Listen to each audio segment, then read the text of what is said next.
Hi, hello, we're Secret Agent Agency, and my name is Kevin, and joining me is Andrew. Are you out there? Hey there. And we are playing Mirrors for the NEC PC88. This was made in 1990. It is a Japanese horror visual novel, and it recently received a English translation by a group called Nebulous. Yeah, Nebulous. And So we're going to put in our floppy disks Oh, hell and our yes. CD-ROM and reset the console.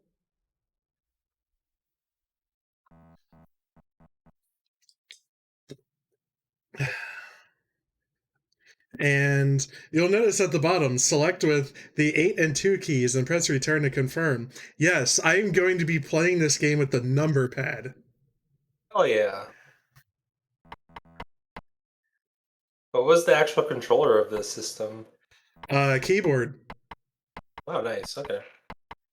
You can plug a joystick into it. So is this like just a very old PC game, uh, basically? yeah, but like, the NEC line of computers are kind of special. They had like games specifically made for the architecture.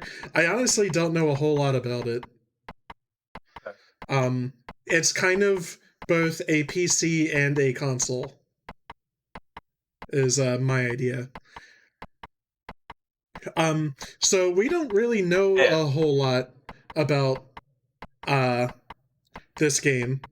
Um, it seems rather well regarded online, but we don't know how long it'll take us to play it. We don't really know what it's about. Um, but it's a horror game called Mirrors. Um, I don't know, like something to do with like reflections, murdering people, or something. man, people are complaining about the load times in Metroid Dread. Look at this shit. Yeah. Um, On my floppy. but yeah, you'll see that our main protagonist, I believe his name is David, and he is a musician in a band, and that's kind of the it We'll sets the reference him tone. too. Yeah,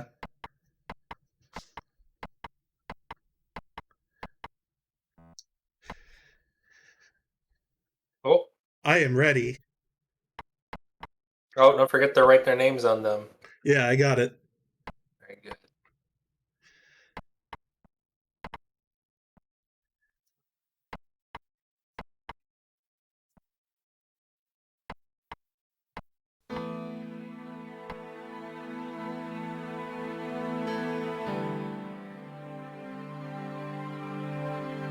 Oh, I want to check. Can you talk really fast?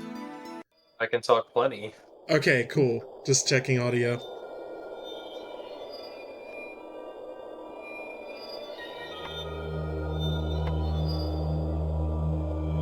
Our understanding is that this game is going to be kind of similar to like Snatcher, I guess, Mm, as far as like how it's sort of like visual novel, yeah. Uh, investigative type deal. yeah. By the way, Snatcher also got its start, I believe, on the PC88, Oh, okay. Oh, yeah, we played the Sega CD uh, version of it. yeah, a re-release with like a shit ton of updated stuff and the like.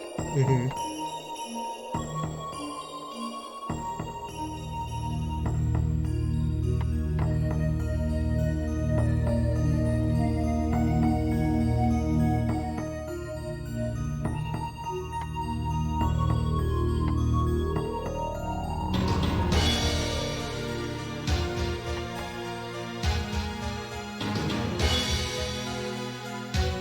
See, here in this game. You know, I mean, What was that? you know the release here for this game? Yeah, it was 1990. Wow. Yeah. Okay.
Nice sound effect.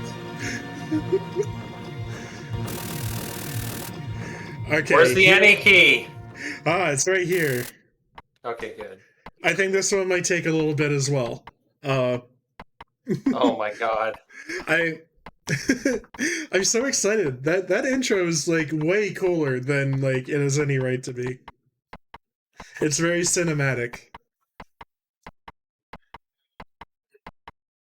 Also, I think horror media, like video games, movies, anything like that, is at its best when it's lo-fi and you can't really like fully discern all the details and like what's chasing you and stuff like that. And so I think with like a lot of video games, the older the better, or at least like the older like kind of aesthetic and look. And actually, I'm looking at my pills here, and I'm realizing I forgot to take my daily meds. Nom, nom, nom. No. A lot of it just stems from working within their limitations with like what the architecture provided you with, versus like newer games. The sky's the limit as far as like what you can do, more or less. Mm-hmm. Or newer systems, I should say.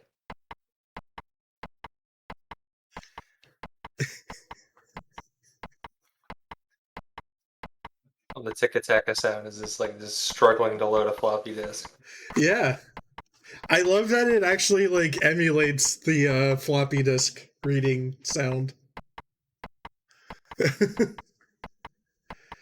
yeah, you get the on true my stream, experience as a 90s kid. Yeah, on this stream next to me here, you can see the kind of read and write lights. Yep. Here we go.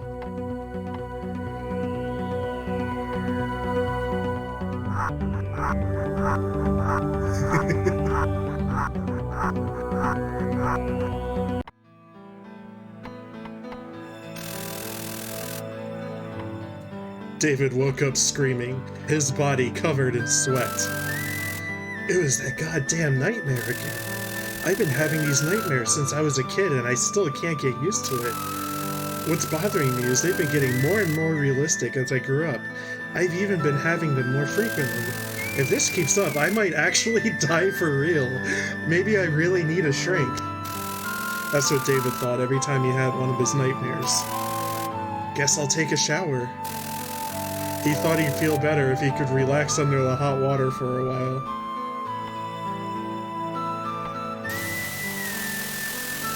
Tomorrow's the day, huh? My first European tour. David was the vocalist of Eleno Vision, an up-and-coming rock band of the UK indie scene. That would have been their first tour of Europe since their debut 1 year ago.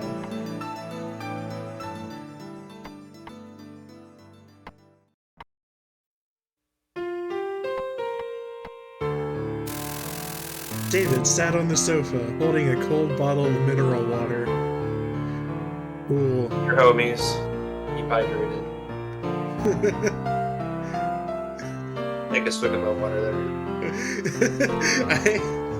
I love that these are our first two options we're presented with. Look around the room or think about the European tour, which I assume is just going to be like an omnipresent choice. Like at any point you can just think about the tour.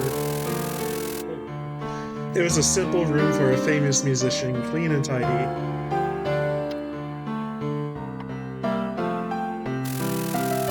Ooh, how am I supposed to go on our tour when I feel like this? Oh, I can't act like a wimp now, I have to man up. It's still early, I'll watch some TV.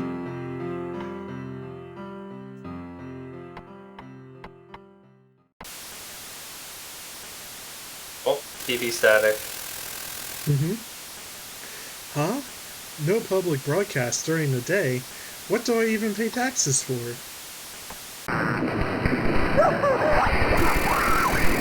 A horror movie at this time of the day. Yeah, I've seen this one. Compared to my usual nightmares, this feels like a comedy.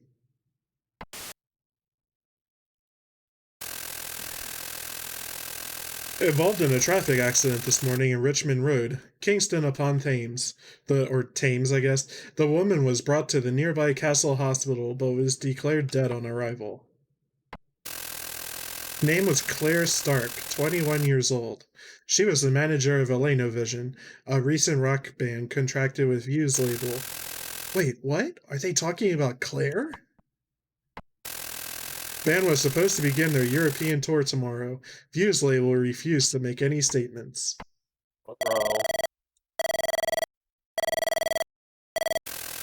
The phone rang. It was a call from Martin, a fellow band member. Ooh. Think about this some more. I better hear Martin out. Okay. Look at that hat. Nice hat. Hey David, I heard from production. It's about Claire. She's yeah, I just heard on the news.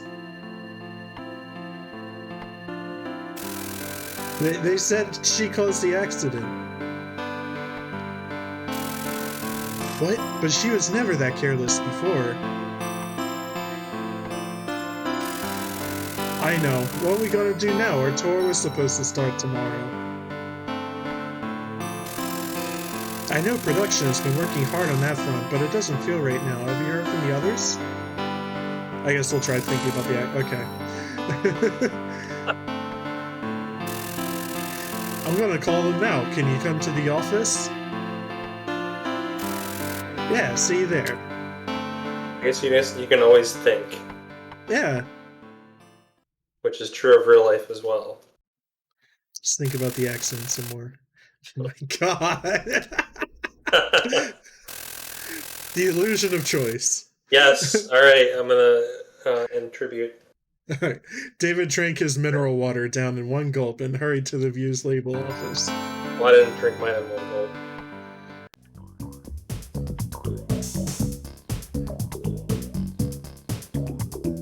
Let me get this beat. Views label had been founded 2 years prior. It started by investing in minor bands without sparing resources.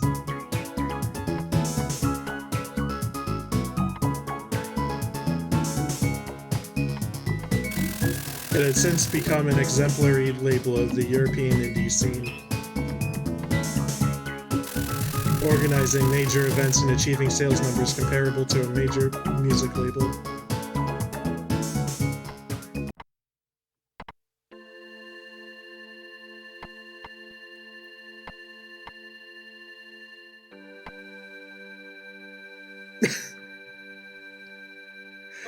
Well, we gotta look and think about things before we do. Yeah. Kate, the receptionist, usually wore a bright smile on her face, but she was unable to hide her sadness at the news of Claire's death. Okay. No reason to look at her more than once. Let's talk to her. David, it's Claire. She's... I know, I heard from Martin. She was so looking forward to the tour. Oh my god, why'd this have to happen? You said it. Claire was working so hard for the tour she barely had any time to sleep. We'll have to talk to Richard about our plans.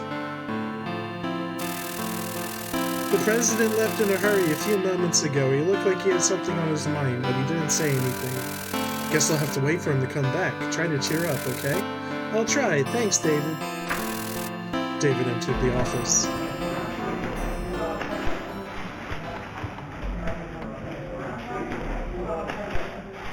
Let's look around. Views label's office was in an uproar. The loss of a talented woman like Claire was a terrible blow for an indie label. Where is everyone? Ah, David, they're waiting in the studio. Got it.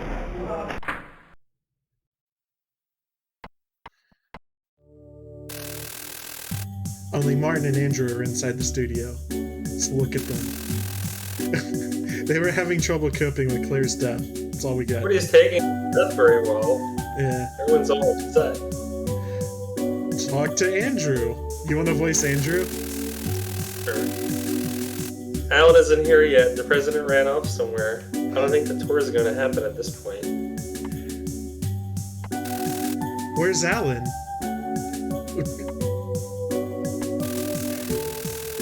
his heart, Mark. The president will think of something. You're too optimistic, Andrew, and if the tour isn't a success, the media will destroy us. The band will be over. Guys, this isn't the time. Oh, okay. It is the same thing. It is gonna be rough. I don't know what this beat is from, but I've heard it before. We can't think about the tour now, David. What's wrong, Martin? You don't look well. Maybe we should delay the tour by a week. Cheer up, Martin. Okay, okay. Let's look at them.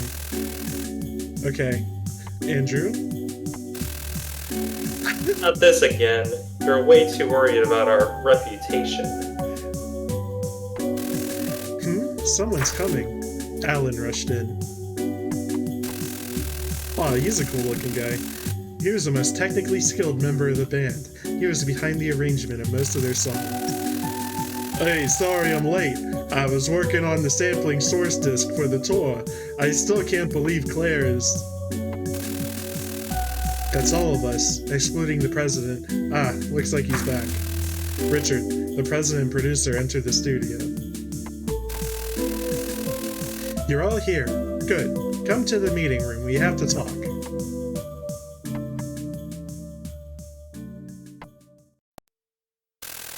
A young lady was waiting inside the room.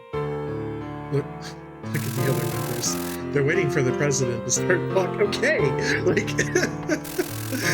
It's been a tough day for all of us. Allow me to make introductions. This is Susanna Ling, your new manager. It's nice to meet you, Elena Vision. Andrew Baker, it's my pleasure.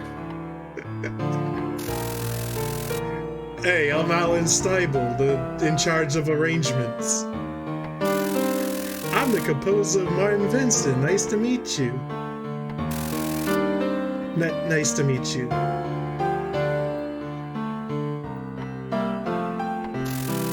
So the tour will start tomorrow as planned? Yes, we should be fine now. Any questions? It's the president for you. Where did you scout her from? I didn't scout her, actually. She's been meaning to join it for a while now. She officially joined the company the day before yesterday.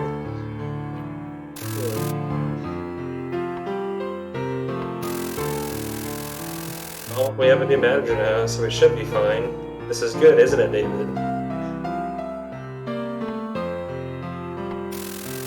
She just happened to join us before Claire's death?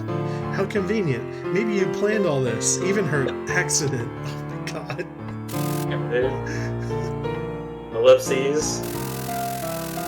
David, you can't take it out on her. What happened to Claire was an accident. It's not Susanna's fault. Apologize now. I wasn't thinking straight. I'm still worked up about Claire's accident. I'm sorry, Susanna. Hey, don't let it get to you, Susanna. David's usually a nice guy. I have to say, though, you don't get this angry often, Martin. She already captured your heart, eh? Hey, come on, Alan. It's not like that. Oh dear, does that mean you hate me, Martin? I didn't say that.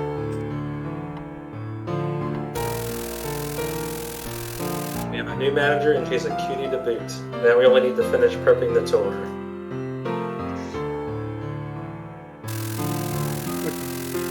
Everyone seems to be in higher spirits now.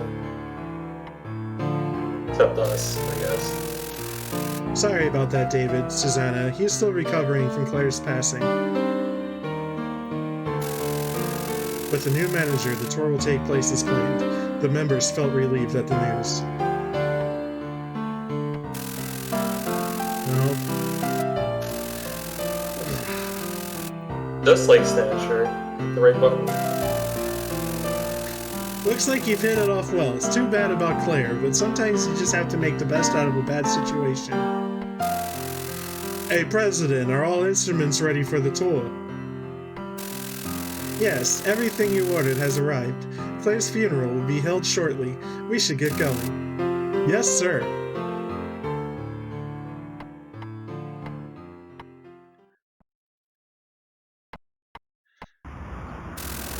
Their talk over, Richard and the band left to attend Claire's funeral.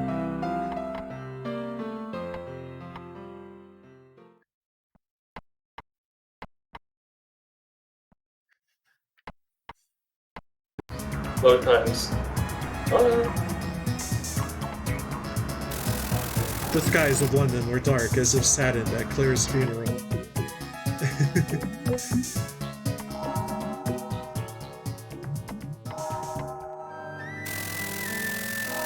Claire had been looking after the band ever since their debut.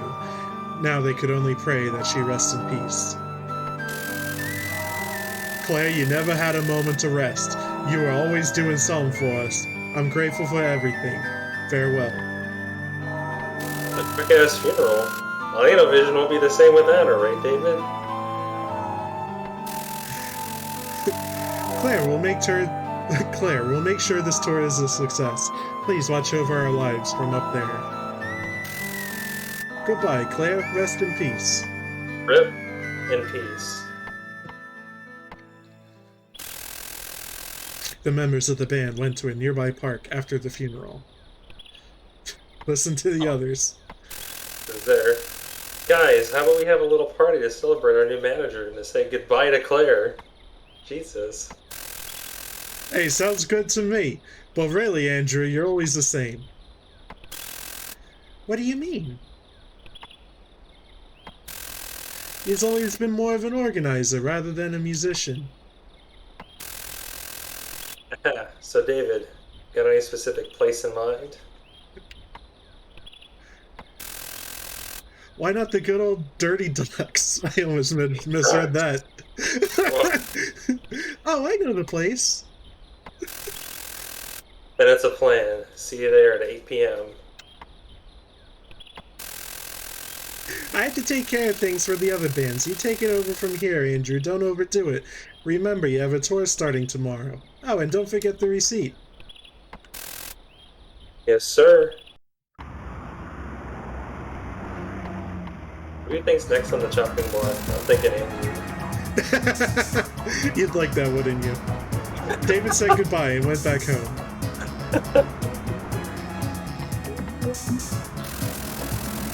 After taking care of the last few preparations for the tour, he headed towards the pub Dirty Ducks.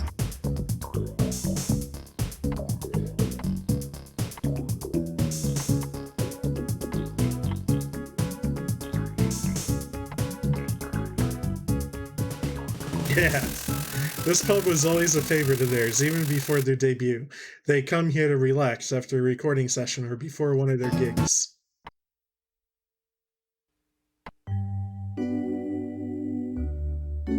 Alright, let's look around first.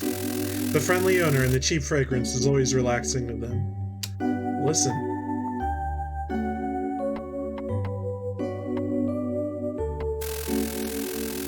Xana, if you don't mind me asking, did you want to work for our label specifically? Huh? It's because I really like your band, and David. Suspicious of it all. Yes. No, it's nothing. Hey, I smell intrigue. David is popular with the ladies, after all. You better be careful, Susanna. Everyone knows that David will get into your pants in no time. Yikes. Martin, you'll give her the wrong impression of me. Don't worry about me. Believe it or not, I've learned Aikido. I can defend myself. Whoa. Hey, you'll be fine then. They all laughed.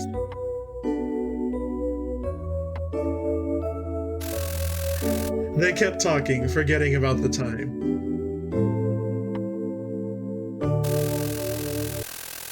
Time to go. It's been a long day, what with the funeral and all. I'll go with you, Andrew. Hey, I'm going to the studio to take a look at those new instruments. They were all drinking and chatting, but before they could realize, David and Susanna were the only ones left. What? What? David and Susanna were the only ones left, but I must listen to the others to continue. Yes, correct. I think I might have had a little bit too much to drink. Me too, but I had fun. I mean no offense to Miss Claire. What the fuck is happening? The translations are like flip-flopped. Yeah, I think the translations are... Yep. We better go. I'll walk you home. Thank you, I appreciate it.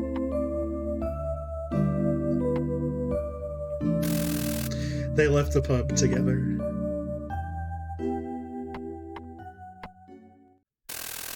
David and Susanna decided to walk through the back alleys to sober up. Do you know what kind of game you're in, guys? It's a good place to go. It's like Batman's parents. Oh my god! Let's look around. London at night is pretty chilly. Okay, but what do we... Never mind. We're talking now. I've been wondering about this since morning. Have we met somewhere before? Huh? No, not before today. I saw you during one of your lives and on TV, but that's it. Maybe I saw you in my... Whoa. Learn how those pickup lines. Really? I'm glad to be in your dreams. Your nightmares.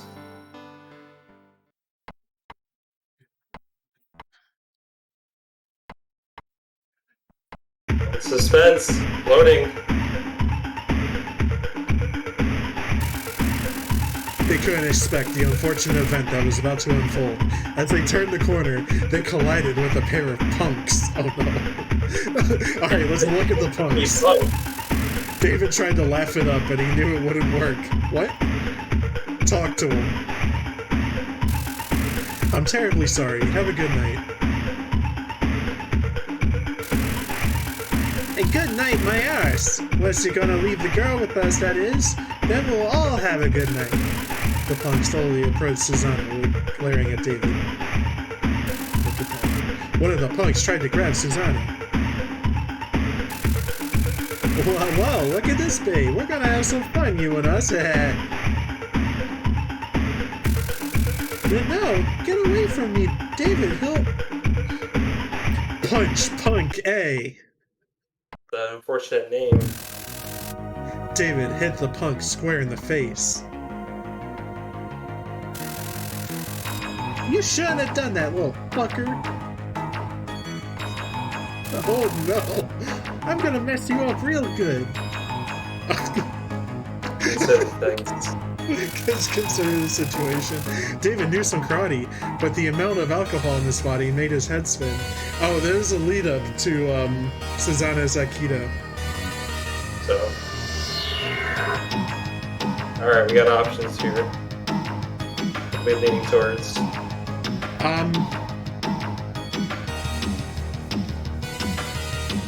Seems fighting is out of the equation.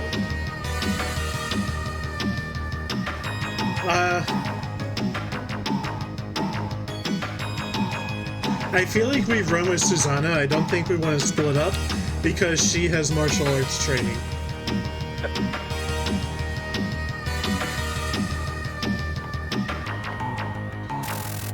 Run, Susanna! Right as David and Susanna try to run. Where do you think you're going? He's back. David was hit by a punk. Which punk? Just give up, bro!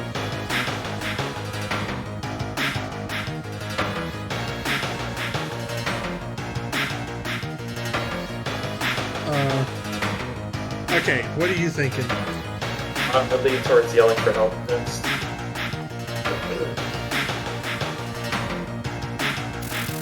Someone! Help! David yelled as loudly as he could. Nobody's coming to save your ass. Looks like we're splitting up. Yeah. Okay. Run, Susanna. No, I can't leave you here alone. Shut up and get your ass ready. Alright, let's look at the punks. The punks look more than willing to kill David.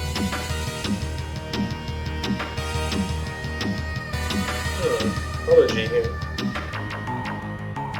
I'd say try to run again with Susanna. I don't know.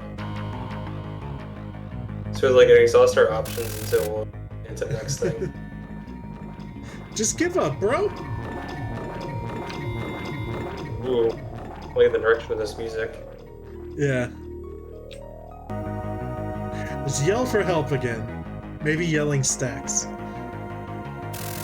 Someone help! He yelled as loud as he could. Yell in the darkness. Nobody's coming to save your ass. Bring it on. What are you waiting for, you chicken? Come on. Watch out, we got our badass over here. You dead meat. You got a death wish or something? Fine by me. Alright, we've progressed the story. David managed to distract the punks. Now, Susanna, run! David! Yes! Susanna started running just as the punks attacked David. Die!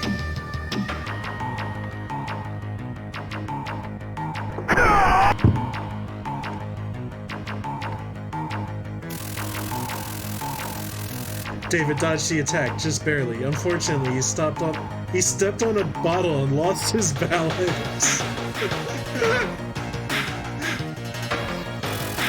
As he hit his head against the wall, David's mind went to the tour that was supposed to start the day.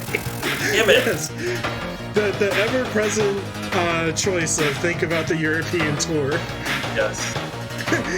No way in hell am I dying here. Susanna, run. And then everything faded to black.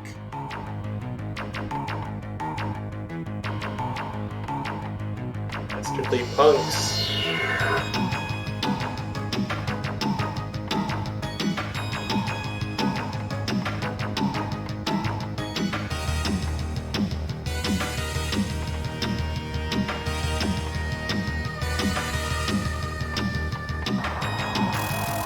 When he woke up, David found himself in an unfamiliar location.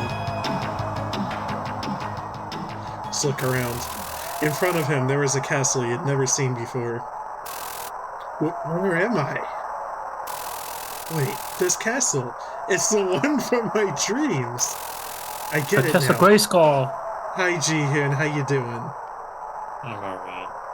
Oh, that's cool, man. I get it now. This isn't real. This has to be one of my dreams. I guess I'll just go inside for now. Explore the castle. No option for pitch yourself. He hasn't been transported into another world or something. Oh, it's no. Your favorite genre. David carefully approached the castle. Look around. He noticed the gate leading inside the castle. It doesn't seem to be locked. Alright, I'll open it.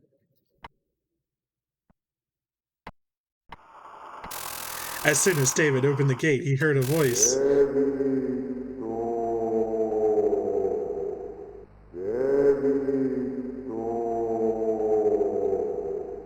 Like in that. Who is it? Who's calling me? It came from inside the castle.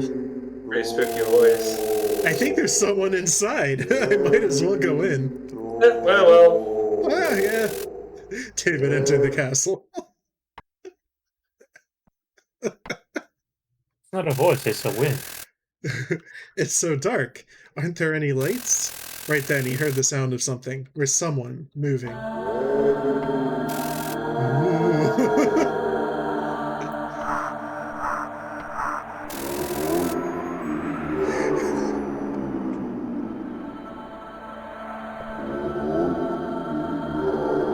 voice acting so far has come from the game's Ghost. Yeah. Ah! Help! Think about things. Yeah, think about it. I'm gonna die! Alright, David felt his hand touch something as though he was being strangled. He couldn't turn to check what it was. Oh. You need a double die. What is it? Ah, it's a bottle. Oh, The bottle you tripped on. Yeah. Think of the situation. I can't breathe. I need to pick up that bottle.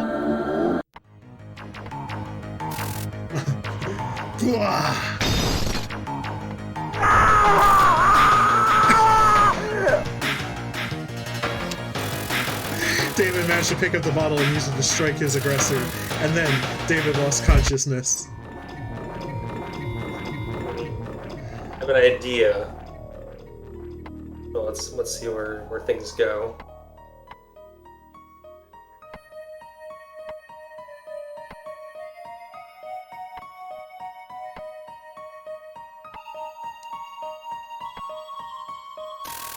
David had been knocked out by the punks. When he regained consciousness, he was alone in the alley. My head hurts. Was that a dream? David looked around him while getting his bearings. What the hell? Did I kill him? I don't remember this. One of the punks was lying on the ground, a copious amount of blood flowing out of his stomach. David was holding a bloody, broken bottle. The other punk must have run away. He could hear police sirens approaching. I don't know, man. This feels like self-defense to me. No, it wasn't me. I didn't kill him.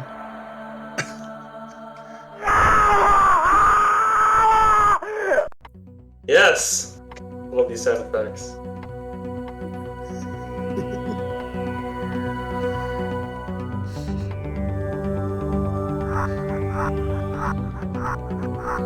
It's like this background sounds like out of Mass Effect. Yeah. It was a dream. The punks? The castle? Man, what a nightmare. Am I losing my mind? Oh dear.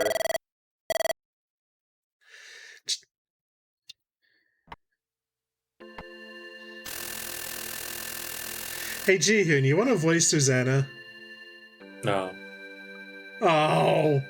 Because I don't hear Andrew voicing anybody. Andrew's voicing a character named Andrew, yeah. No. I refuse. I remember what happened last time. God. Did I wake you up, David? You were pretty drunk last night. How are you holding up? I've still got a little bit of a hangover, but other than that, I'm fine. Okay, we always think first. Let's think. Yes, think I'll first. try asking Susanna about yesterday. Oh yeah, what happened after we left the pub? You don't remember? You could barely stand, so I brought you home. Nothing weird happened along the way? No, nothing at all. I called a taxi and went home.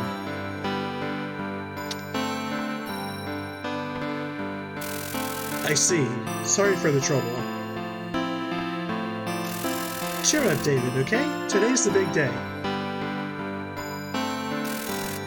I know. Thanks. Though the nightmare still weighed heavily on his mind, Susanna's words calmed him down. David made his way to the Heathrow airport, where the rest of the band was waiting. Press any key to start reading data from the CD-ROM. Reading data. Alright. Some initial thoughts have already kind of like been thrown to the headwind, so I don't know. I'm still curious where things are going to go here. This is fucking rad. I love this.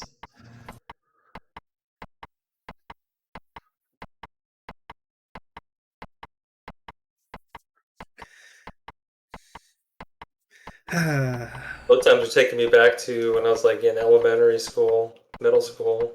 on dial-up. I just be working on my homework while whatever webpage loads for me. Yeah.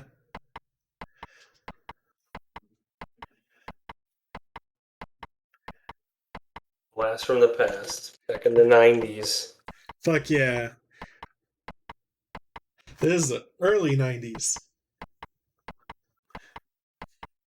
Early 90s, I think, was release of Super Nintendo. I think. Right there, the tail end, I think.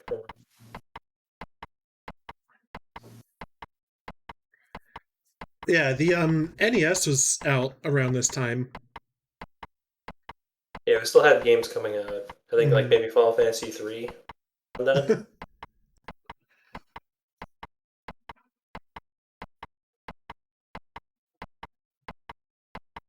How you doing, Jihun? Hmm? How you doing? Alright. Just trying to stay awake because since I was fired from this group last week for falling asleep. That's right.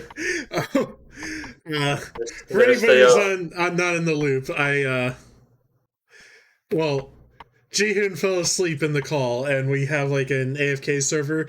And as a courtesy, I meant to kick him from the voice channel, but instead I kicked him from the entire Discord server. Fucking out of here! I pressed the wrong kick button. Major point, though. Yeah.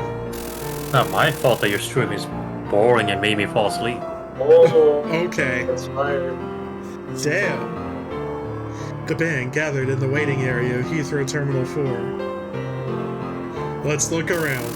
The waiting area was packed and they couldn't find a good place to sit together. There were very few people their age, and none of them seemed to be among their fans. It's finally happening! Our first European tour! I could barely sleep last night.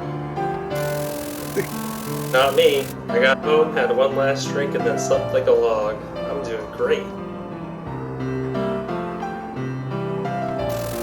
Hey, come to think of it, you had quite a few drinks yesterday. You sure you okay? Yeah, just a little headache is all. You look pale, David. Something wrong? I just have my usual nightmare, you know. It's very forthcoming on that. That again? What's so bad about it anyway? Talk about the nightmare. The new one or the recurrent one? I'm in the streets as I always see in my dreams. I start running.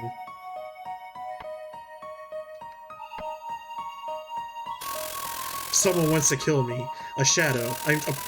Before I realized that the streets turned into scenery I'd never seen before. Oh, is this like auto? Yeah. Damn. I run through the unfamiliar streets. I have no idea how fast it's going to be, so suddenly I'm running through the same street as before. I keep running along the same street. Damn, the same street.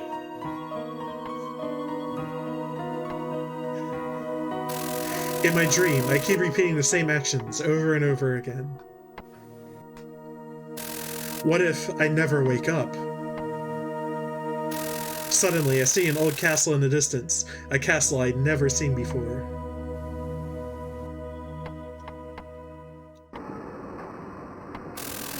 That's when I wake up, but I remember every detail of that castle. It's burned into my memory. David considered sharing his dream where he killed a man, but decided against it. Yeah, probably save that for later, though. I had no idea you had these kinds of dreams. Hey, you sure you never saw the castle anywhere? I'm positive. Not even in a Japanese light novel? Oh. Oh god. Personally, I think you're just upset by Claire's, that's why you're getting those weird dreams. I wouldn't worry about them. Don't worry about it. I think so too. Maybe you're right. My eyes glaze over whenever anyone talks about dreams. You're gonna have a breakdown if you keep worrying about everything, David. Be more like me. Forget about the bad stuff and enjoy your life. I'm kind of connecting with Andrew here. You're a special case, Andrew. Hey, David, we got a pair of fine young ladies looking our way. Go look at them. Yeah, I gotta look at them.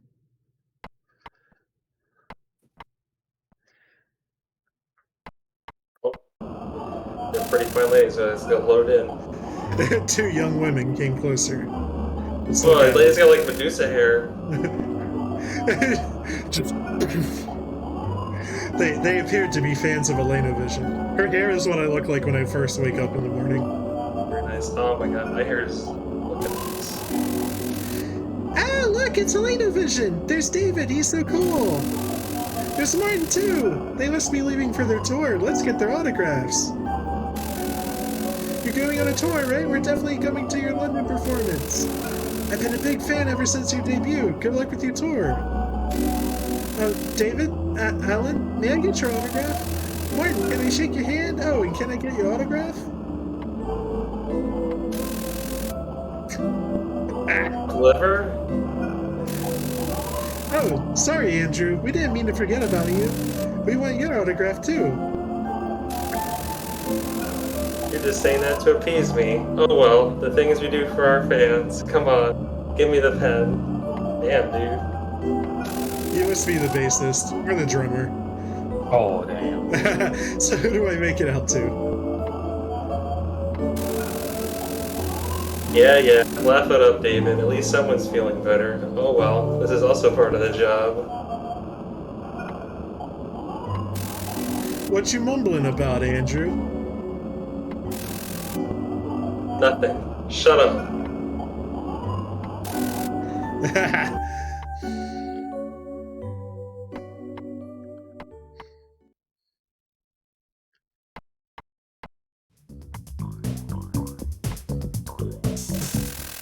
Two people are monitoring Elena Vision's movements. One of them, mostly referred to as Chief, was Clark.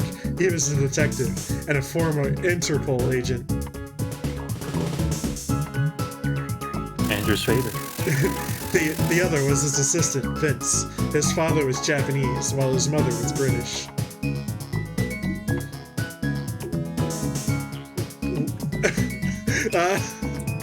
Clark. Looks like they're leaving soon. This job's great, Chief. We just gotta keep an eye on Susanna Ling, right? Oh. You got it. Travel expenses are all covered. It's basically a free trip around Europe. What bothers me is I have no idea who the client is. Well, the money's good. I guess it doesn't really matter. Just keeping an eye on a woman. We're not doing anything bad.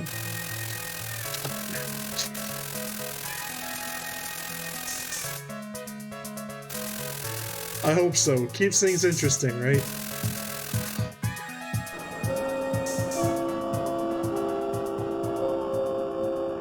We're like kind of compelling them to speak. Yeah. Oh, they're embarking. Let's go, Vince. Wait for me, Chief.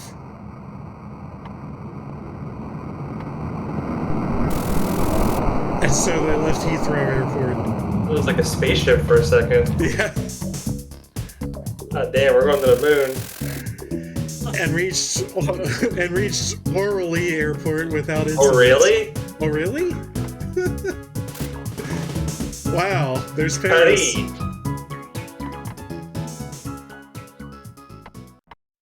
It's the only landmark that matters. Designates it. They were scheduled to rest one night at the Hilton Hotel in Paris. Oh, that's weird. And travel by charter bus the following day. Thus, David decided to call it a day early. He took some sleeping pills and laid on the bed, but between what happened in London and the upcoming concerts in France, David had trouble falling asleep. The sleeping pills had made him drowsy, but after a while he couldn't bear staying in bed. Instead, he decided to go outside and enjoy the night in Paris. Go wander around. He's gonna wander around with sleeping pills in me. He entered one of the taxis in front of the hotel. Just drive! Yeah, just drive!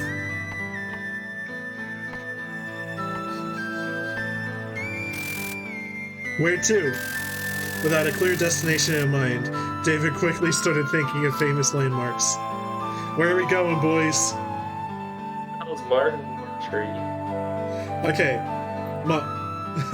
Montmartre. The hill of Montmartre. Sure thing. The taxi.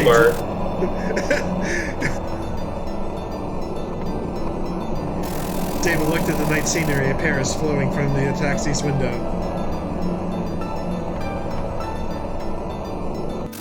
He arrived at Melt-Mart.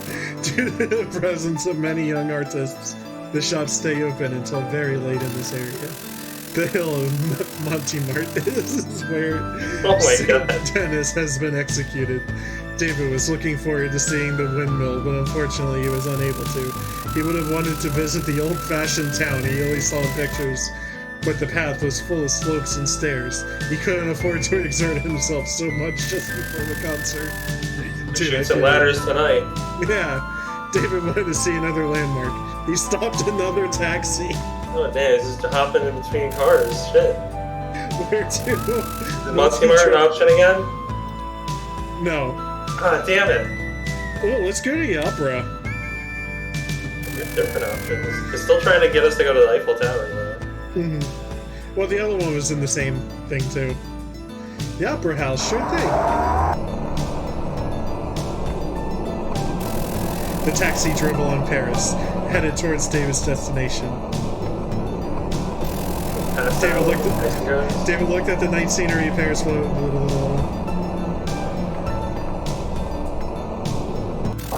David arrived at the world-renowned Opera House of Paris. The taxi found a new customer and left.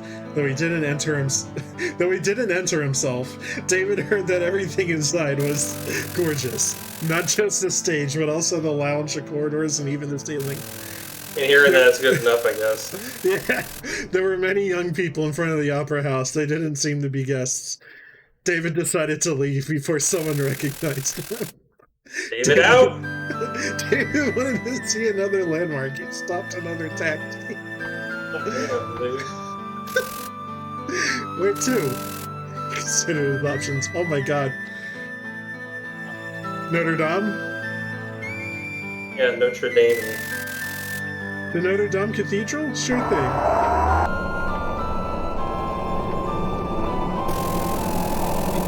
The taxi drove along Paris, headed towards David's destination.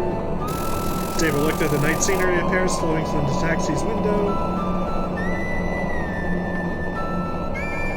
Different pictures every time it's described. The taxi crossed scene and left David at the Notre Dame Square. It was full of tourists and couples. The cathedral is one of the most famous landmarks in all of Paris, France. Blah. At first, David was captivated by its beauty, but after a while, he could feel something mystical, ancient sadness and hatred. He had to leave soon. Oh, damn. Kurt's fucking cursed. Get out of there. David wanted to see another landmark. He stopped another taxi. The fourth one. Okay, we've been to an opera. Let's go to the Basilica du Sacré-Cœur. The Basilica of the Sacred Heart? Sure thing. Oh, did you try to pronounce it that way and the taxi driver's like, yeah, stupid, no, it's this. A little random trivia, if you ever go to Japan, you gotta pronounce the words Japanese way, not the American way. I can barely pronounce English correctly. Yeah. The taxi left David at the Basilica of the Sacred Heart. Its Byzantine-style white domes reflected at the moonlight. By all accounts, it took 40 years to complete its construction, but it was definitely worth the time.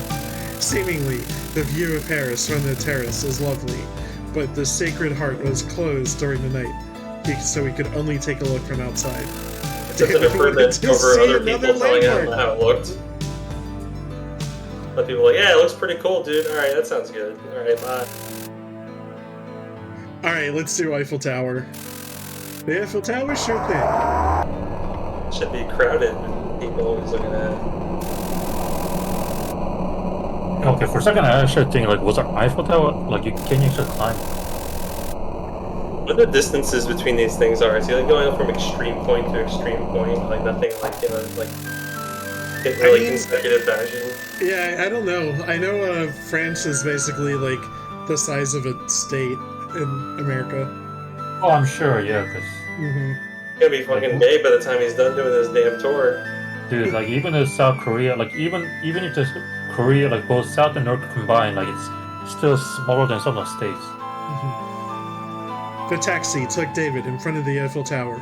During the day, it just looked like a tower of iron, but it felt completely different now, thanks to all the lights. He considered getting to the viewing platform to have a full view of Paris, but he wasn't really in the mood for sightseeing. Why are you in Paris, goddamn? Dude, this is the 6th fucking place you've gone to. What the hell? He just wanted to get out of his room. Oh, I know that He wanted to see another landmark. He's totally not sightseeing, dude. You shut up. Okay, we haven't done the Arc de Triomphe. The Arc of Triumph? Sure thing. Holy shit.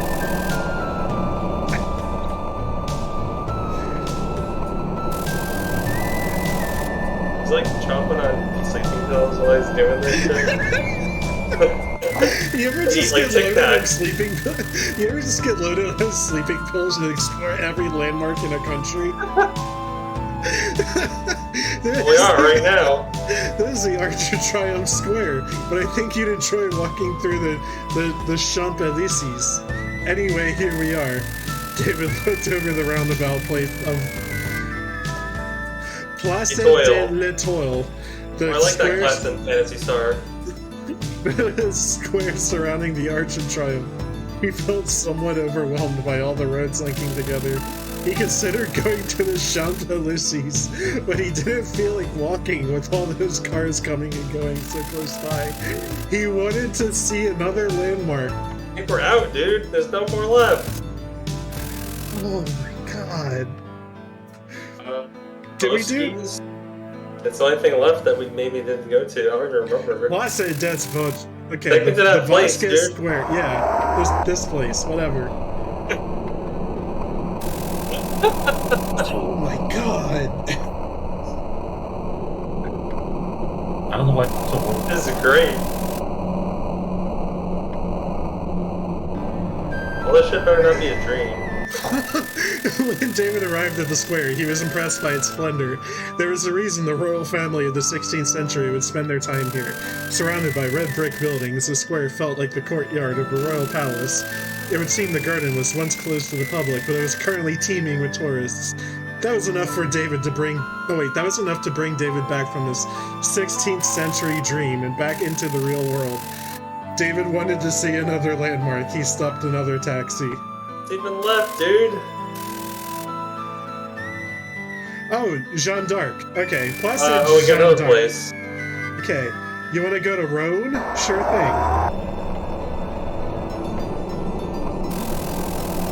Oh my god. That is Jeanne d'Arc from Shin Megami Tensei. She's pretty good there. There was a Jean d'Arc in the Shin Megami Tensei. He's a hero. Yeah. Huh.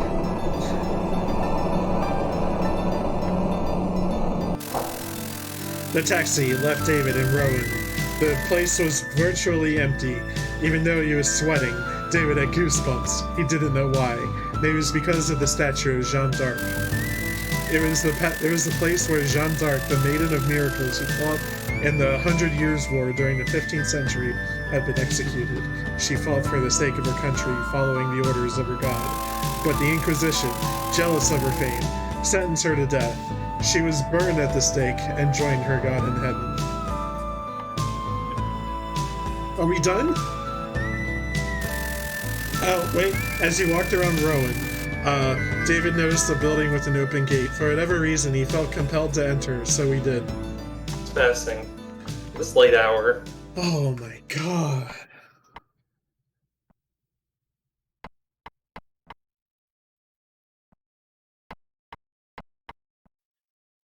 I can jump between like 9 or 10 taxis as like freaking Paris tour. David walked through the open gate and followed a path leading to yet another gate. Gateception here. After crossing the gate, he found himself on a path next to a stone wall. Suddenly, the voices of countless people came out of the next gate. I think this is French? Whoa, it's coming this way. David gestures frantically, as he didn't understand French. I need to get out of here. Oh my god, get the fuck out of there. Shit. What is happening? David ran towards the town to get away from those countless voices. It's getting closer. I need to run. Oh, Jesus. French are coming for him. This guy's having a fucking bad trip on sleeping pills, man. David noticed an alley and hurried there in order to hide. Yeah, the alleys. David ran through the alley, trying not to make any sounds. Oh my god, we're gonna fucking murder somebody in an alley again, aren't we? The alley led to a dark and gloomy square. Is this a square? Yes, the narration said that. There was something, or someone, standing in the middle of the square. It's too dark to make it out. What is that? Once he got used to the darkness, David could just barely make out a figure. There's someone tied to a pillar, and there's a lot of firewood below them. I don't understand. David took a single step forward.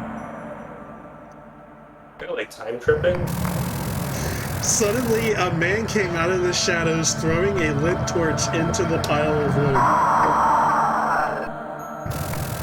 Ah! The pained scream of a woman came from the flames. The pile of wood instantly burst into flames, as if it were coated in oil.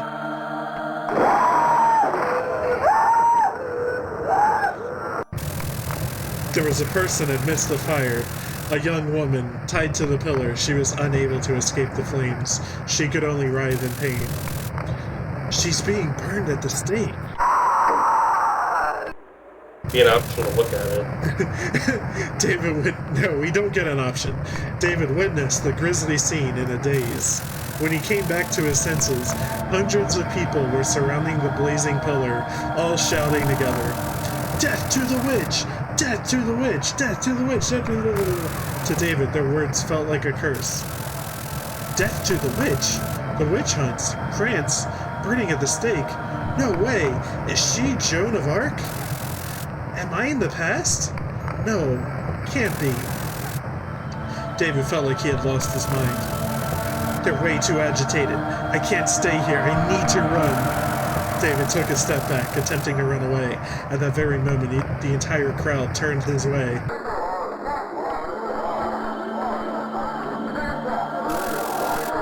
Damn it! They noticed me!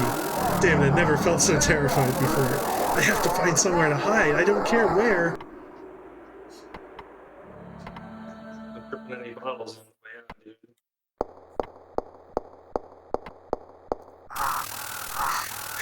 David kept running from the crazed crowd. The path ahead split into two. This is definitely one of his dream streets. Yeah. You always go left. Alright, we're going left. Their crazed screams echoed everywhere, surrounding him. He took the path on the right, going downhill. David kept running. No matter how much he ran, he couldn't get away from their yells. The path split ahead into two. It's down is not right. We don't want to go the right path. No. He was unable to get any distance from the crowd. He was terrified. David took the path to the right and kept running. No! No, you fool! Stop it! He was at a crossroads. He could still hear the crowd behind him. David had to make a choice, and fast. What? What does this even mean? Up, down, left, right, fuck, I don't know. Jihun, pick a direction. Get down! Down? Yes, down. David took the path going downhill and kept running before the crowd could reach him. Press any key to start reading data from the CD-ROM. Oh boy. Oh my god. Things aren't looking good for your whole, like, is this a dream thing? This is definitely a dream. Great if it isn't. The twist is like none of it's a dream. No, he's been isekai. It's not a dream. Yeah, that's right. Yeah, this is some fucking. This is one of the first isekai video games. Isekai.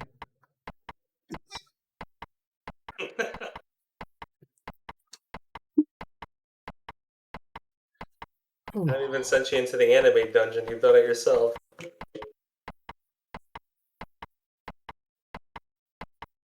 I'm over here rattling the bars of the cage in the anime dungeon.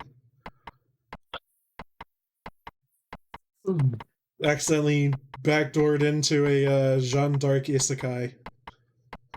Seems. I think that was your last option, so I don't think there was like any other weird ass place you could have got. Yeah, that option only showed up after I guess I exhausted everything else. Because I didn't see the Jeanne d'Arc one before that. What would happen if you chose the same place again? It's like, you know what, let's go back there. Let's just keep going back and forth between the Opera House and the Eiffel Tower. Yeah. Don't you get the same taxi driver?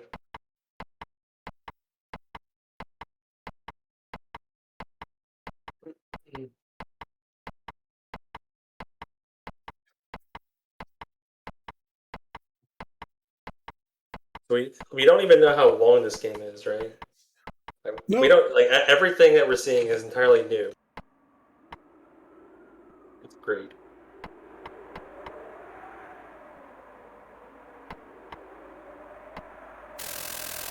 At the end of the slope, he reached a square.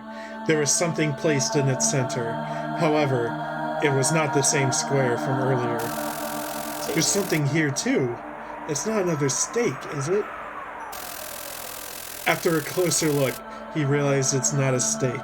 It was a guillotine, or a guillotine, a device for execution. A guillotine? There's nobody in there. Are they gonna kill someone soon? Yes! You! Right behind David, a man answered his question.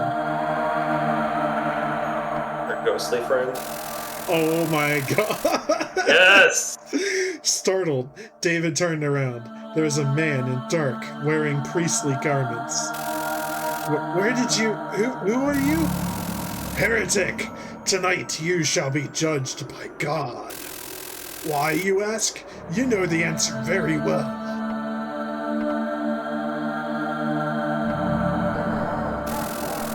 At his words, countless people emerged from the shadows. He was surrounded. There's so many of them. Why do you want me to die so badly? Oh, I get it. This is a dream. I just have to wake up. There was no escape. Right then, David felt something happening inside his body. Oh, yeah. Yes! My head, it hurts. I feel like I'm burning. Something exploded inside of him. Oh my god. He was assaulted by an incredibly pleasant feeling as he felt his consciousness fade away. He jizzed in his pants. Before completely losing consciousness, David saw him. A man had grabbed the Inquisitor. The man then dragged the Inquisitor towards the guillotine.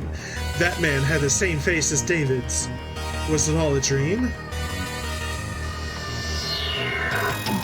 No! Don't do it! David placed the Inquisitor's head on the block.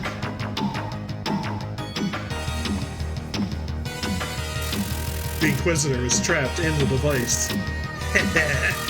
Seeing the Inquisitor's face contorted by fear, David started laughing.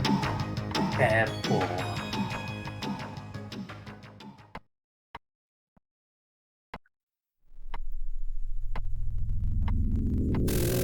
And then the blade dropped down.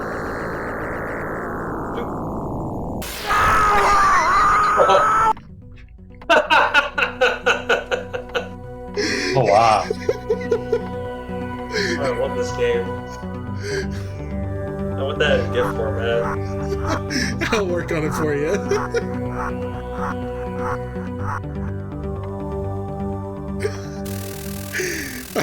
The moment the Inquisitor's head parted from his body, David's eyes jerked open. He was feeling terribly confused and scared. Back at the hotel room. It was a dream. This time I saw a woman sentenced to death, a guillotine, even another me. I'm really losing it. Let's not munch on these damn sleeping pills, pal. Now back to his senses, he realized he was in his hotel room. Both his pajama and the bed were drenched in sweat. I beg your pardon? Both of his what? Yeah, both of his what? Pajama. What? Okay. Just one. He sweat everywhere. Yeah, just one pajama. Now that he was aware it was all a dream, he started feeling a different kind of dread. David sat on the bed and glanced at his watch. Some dread for you.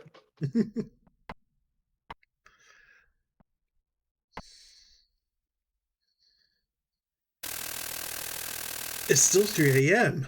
I was hoping these nightmares wouldn't follow me all the way to Paris. My body feels heavy. Maybe it's a nightmare. I'm not getting enough sleep. We need to go on a tour of Paris. Pass the time. David took... No. Wait, did he take sleeping pills? Yeah. David took a beer from the cooler and drank it in one gulp and went back to sleep. No hide your homies for me for that. I'm not following suit.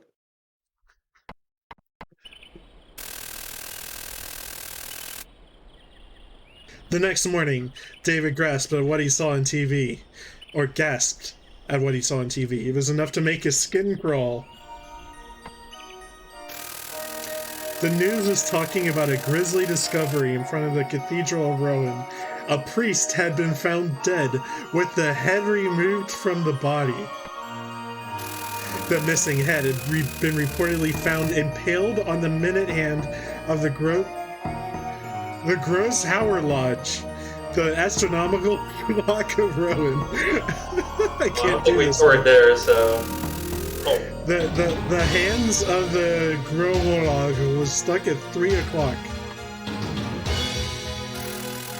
Rowan was known as the town where Joan of Arc had been burned at the stake. David felt like he was seeing a continuation of his dream.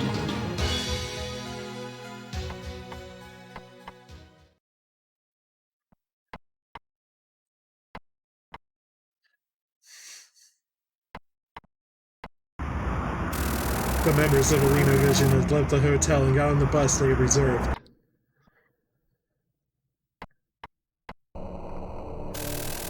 The bus was headed for their first concert hall, Karnak. They passed through Le Mans, known for the eponymous 24 hours race, making way for the town of Rennes in Brittany.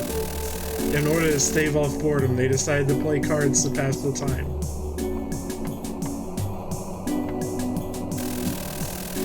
And I love this.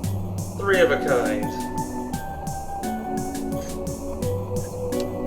Iceboat. I've got a spade flush.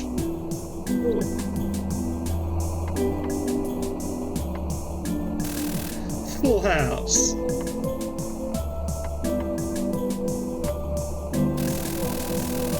Oh, beat. Suzanne and Alan, what did you guys have? Did everybody have winning hands?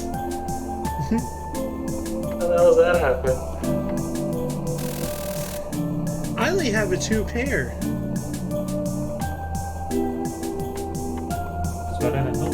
Oh!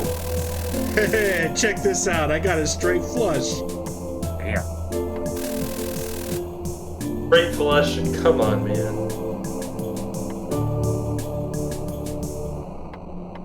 What kind of card game is that?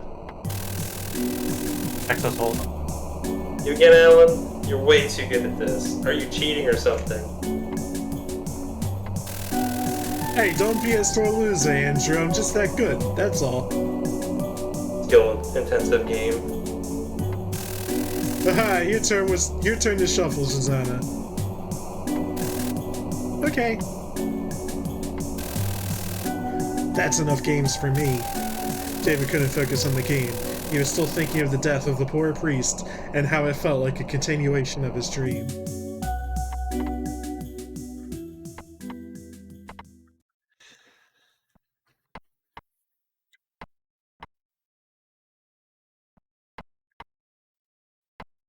I still have no idea where the hell this game is gonna go. No. David stopped playing and looked outside the window. Worried, Susanna called out to him. What's the matter, David? You look down.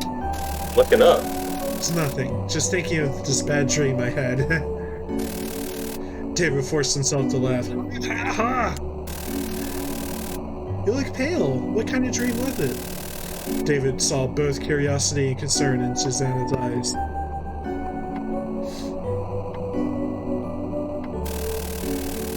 The bus drove by a grass-covered plain.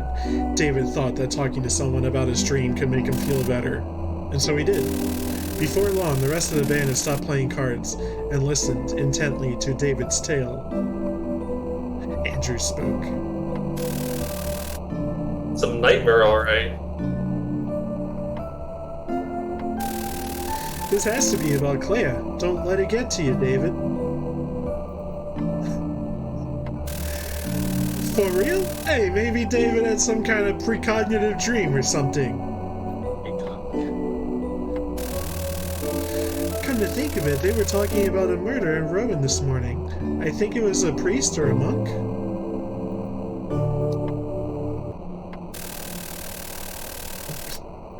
Talking to you guys.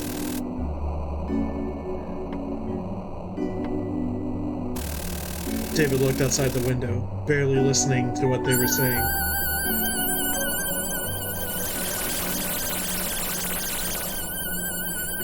Getting abducted by UFOs. Shit.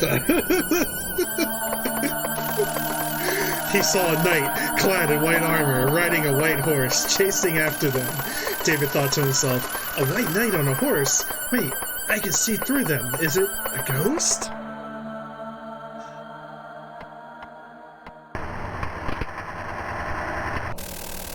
David did a double take, but when he looked again, he could only see a car and not the white knight. David mumbled to himself, a car? Then I was just imagining things. What was that, David? Did something happen? Susanna had heard David's mumbling. No, it's nothing. Martin is right. I haven't recovered from Claire's passing yet.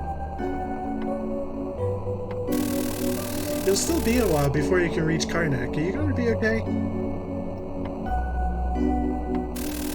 Yeah, don't worry. I'll be fine after I catch a few Z's. Seems whenever you fucking sleep, dude, check this down. Susanna, let David sleep and come over to play. These cards ain't gonna shuffle themselves. Alright. Wants her to pile shuffle. The bus continued its journey towards Karnak. The car David had seen actually belonged to Clark and Vince. Ooh. Alright, we're getting some symbolism, guys.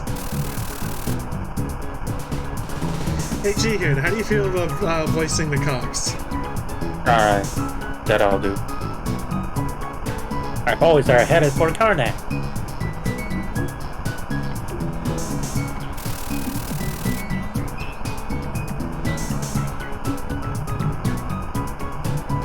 Did you see the news this morning?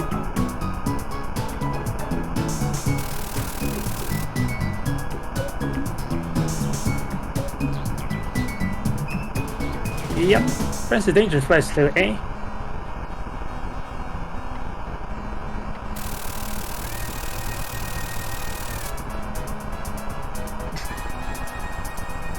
You think the 11 visions involved in the whole mess? For some reason, people just seem to die around then.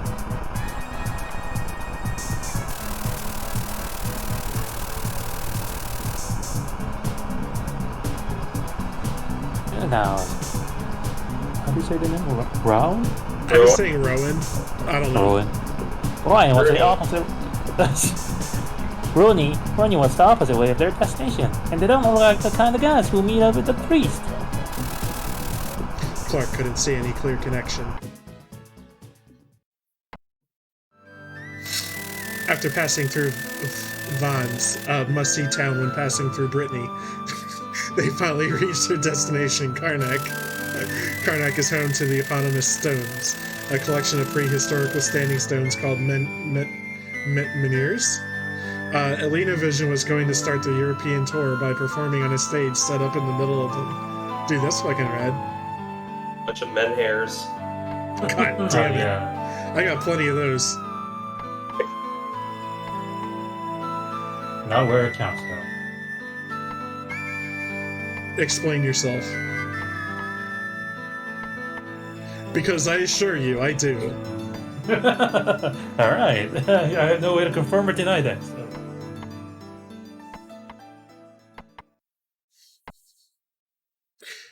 Alina Vision, live in France. Are we getting a music video?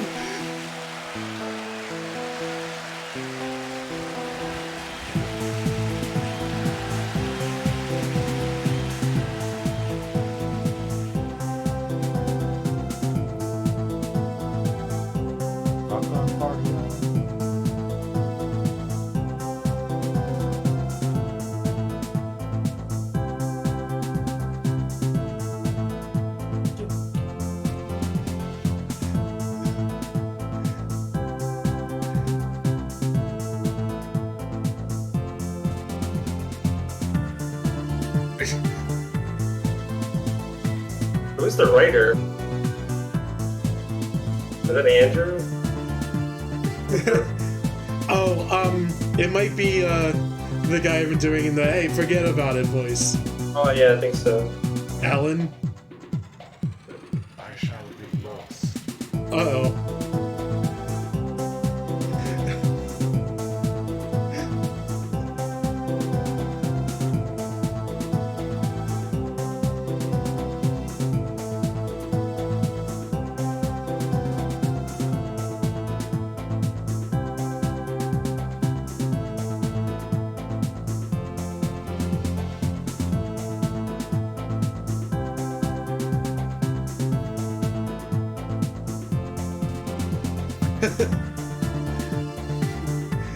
Thank you, Jihun. Thank you. At this rate, I'm looking at like another month or two, maybe.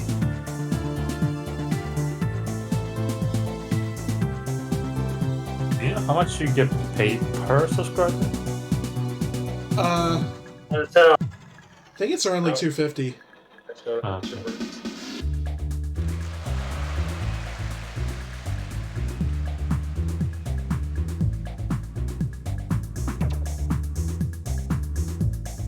Impressive, they're making these beats with the equipment they brought with them. Yeah, I don't know. like the backing track doesn't seem like it has any, I don't know, bearing on like the kind of music that they're playing. I don't know why, but this tune for some The reason. 90s beats. There's a part of this song. There was a part of this song. I don't know. Somehow made me remind me of that Apollo Justice and the one cage with the music cage. Oh, I guess only Android knows because Kevin didn't play the. I think he only played the second game. Yeah, I only played the one about like the clowns in the circuits and shit. I think that's what you go to in that one. Oh god, this is a seizure warning. Epilepsy warning regard, man. Turn my car.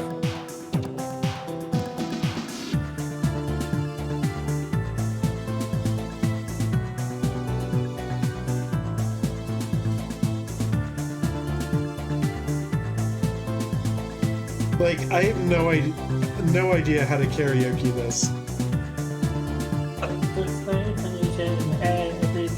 Very different in Japanese. Yeah.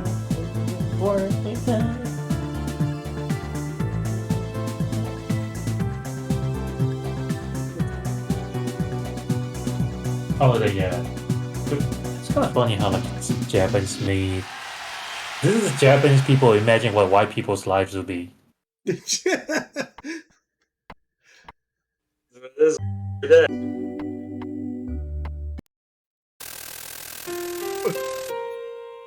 the music switch. The music switched and then cut off and then switched again. The group headed straight for their hotel in Vannes. Oh my god, get out of France, please, I'm begging you. The end. Nagged. Brenna! After renting a room, they regrouped and had a toast to celebrate the success of their concert. They still hadn't recovered from all the excitement. Great job, guys. You were great on stage. Martin spoke. Yeah, that was one of our best performances. I don't know. Should we really go all out this early in our tour? Alan didn't actually seem to mean what he had said. Andrew spoke. It'll be just fine. Let's keep this up all the way.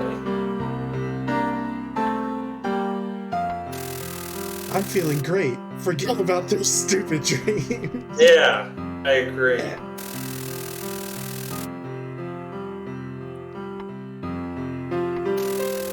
Whew, I'm knackered. Calling it a day. There's no way I'm having any dreams when I'm this tired, right? Dude, shut up about dreams already. Those are flags. Sounds good. Get some rest, David. In fact, I'm following your example. I guess I just like pass out. Good night, David. Good night. They were all tired after the first concert of their tour. One after the other, they retired to their rooms.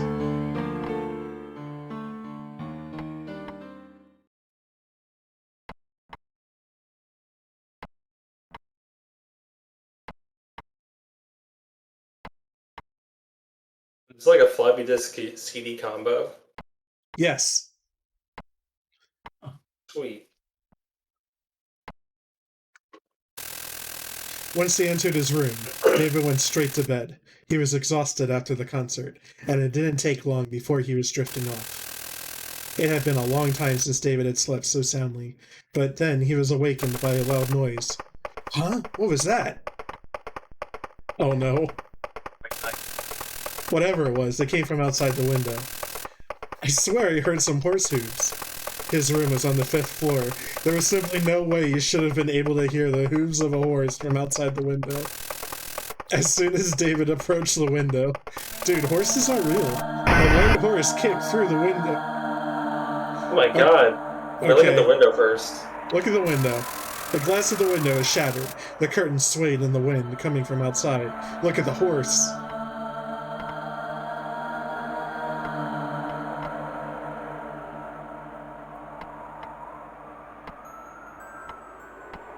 You have to really think about this horse. Oh. A medieval knight, clad in white armor, stood atop the horse, glaring at David. I beg your pardon? Listen to David. Listen to David? Okay, I guess we're not listening to David. These commands are like kind of like third party. Okay, let's look at the white knight. Just look at him. The horse took one step towards David. Alright, let's listen to him. Didn't have anything to say. Just look at the white knight. The knight inched closer. Somehow, his armor made no noise. The knight moved to David's side without uttering a word, simply staring at him silently. Look at him. Okay. Alright, we're not looking at him anymore. Let's listen to him. Okay, doesn't have anything to say. Let's listen to ourselves. Who the hell are you? How did you come from the window? Listen to the white knight. Okay, nothing to say. Listen to David. What do you want from me? You can't just barge into someone's room and give them the silent treatment. Okay. Alright, let's look at him again. Look at his shiny. The knight moved to David's side without uttering a word and started taking off the armor. He's stripping down. Let's keep looking. Oh, wait, no. Alright, let's listen to David. Who are you? David looked at the knight's face. He felt like he had seen that face before. Let's look at him. No way. You? I am your father. As soon as he made his realization, the knight drew the sword and thrust it through David's chest. Oh! What is this? This Mass Effect music.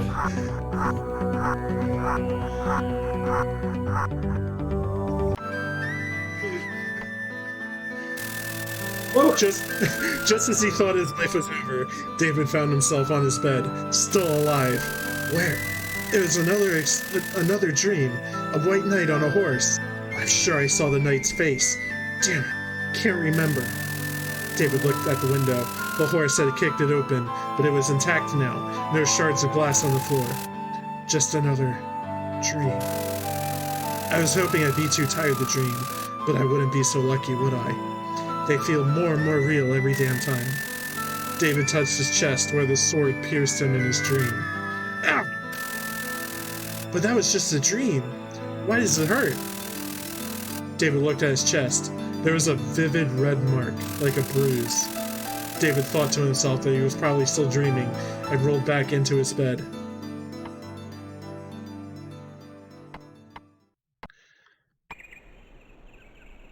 Our boy here is starting to go crazy.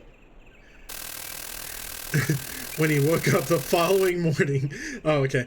David noticed the mark on his chest and wondered if he wasn't still in one of his dreams. He took a shower. That didn't help his mood. However, David decided he shouldn't worry the other guys with his problems, so he put on a brave face and entered the lobby.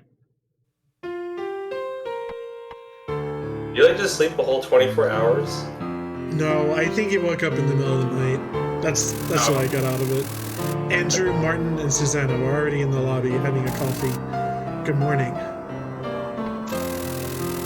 Hey David, looks like Alan is still sleeping. So, how's it going? Had a good night? Certainly had a night visit me. Guess you had a good night, huh? You don't look tired at all. David, I came up with a good song while you were sleeping yesterday. You gotta listen to it later. Got it. David felt pathetic in comparison, worrying about his dreams while the others worked so hard. Alan finally came into the lobby about 1 hour later. He seemed to be in a pretty bad mood. I spoke. Took you long enough. Andrew spoke. Geez, Alan, you look like crap. Hey, forget about it. Forget about the stupid concert. I had a terrible nightmare.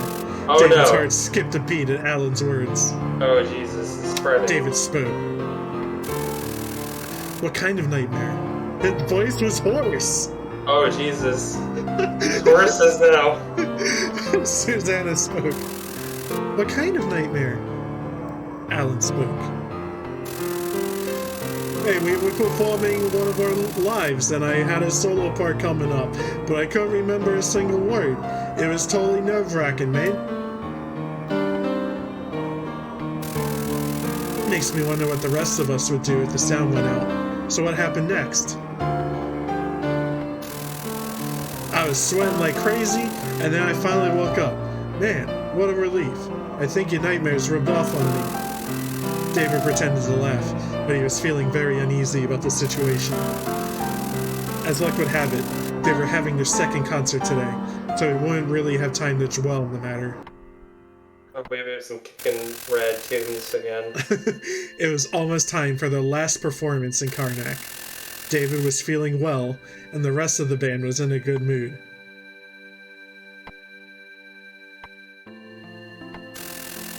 Break a leg, guys. We're looking at a 2-day trip after tonight. How are you feeling, David? I'm feeling great, thanks to you.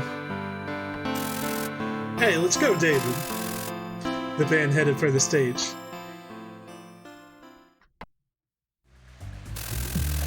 And so they performed their second live. They were full of energy, just like the day before.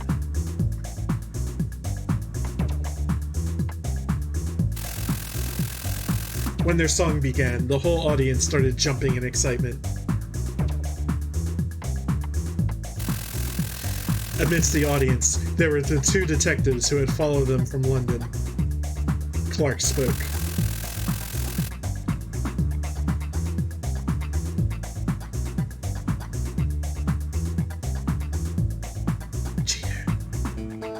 Oh, sorry. What the hell's this crap? They can't be taking this music seriously. It spoke.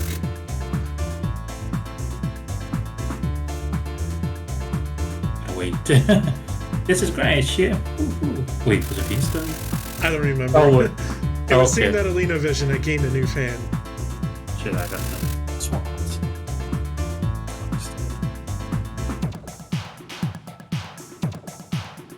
I hate this. Yeah, I got swapped. That music was too much for Clark. He was getting restless.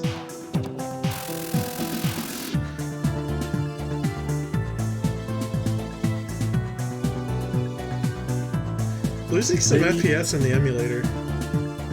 It's looking funky on the Discord. It looks fine on the stream. Okay. It's the other way for me. Like it's kind of, I can see the like kind of clipping on the letters on the stream. What is?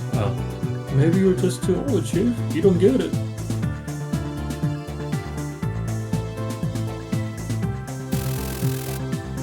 What is happening? Let's save state. Oh yeah, just be safe. This is really Chief. Woohoo!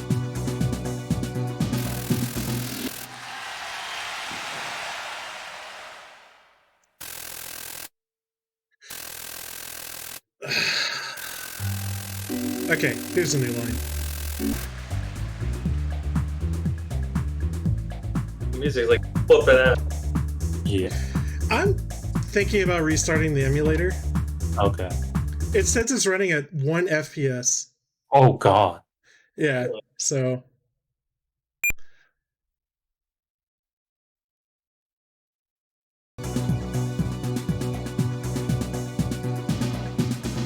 Okay, we're all good? Maybe? Alright. Clark spoke.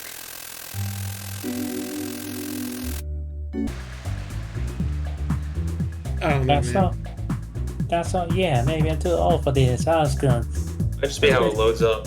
Yeah, I was gonna give you a nice one to check after this job, but I'm going to need it myself more.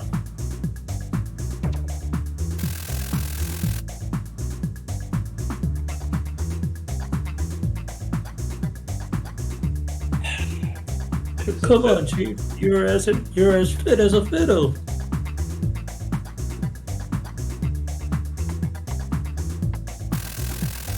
Clark and Vince tailed Susanna all the way to the venue. Excluding Clark, everyone present was jumping up in excitement. The performance had been another success.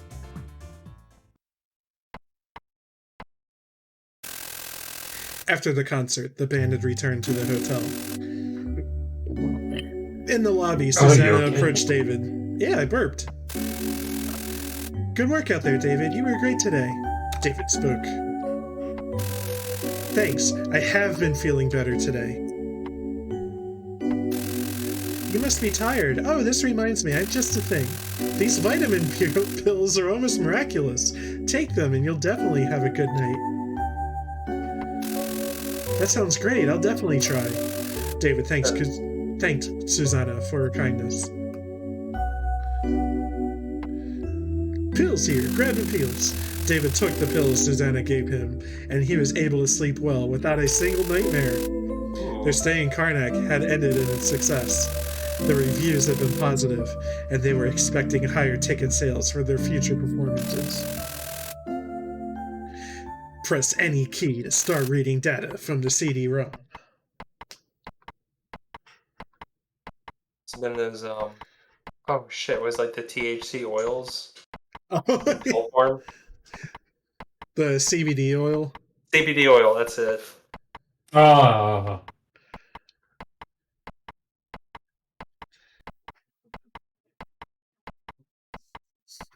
So are you enjoying this, Jihun? It's like I'm reading you a bedtime story. Yeah. So what did I miss anyway? Some, I guess Bad some dreams. Yeah, I mean, David, singer in a band, known bad dream haver. Their manager died and they immediately found a new one. Lucky them. I'm sure nothing At a is. funeral in under 24 hours. Yeah. It was like, all right, well, that's over. Let's keep going. Yeah, and I guess they're an American band and they're on a European tour. Oh, so opposite of Beatles. Yeah.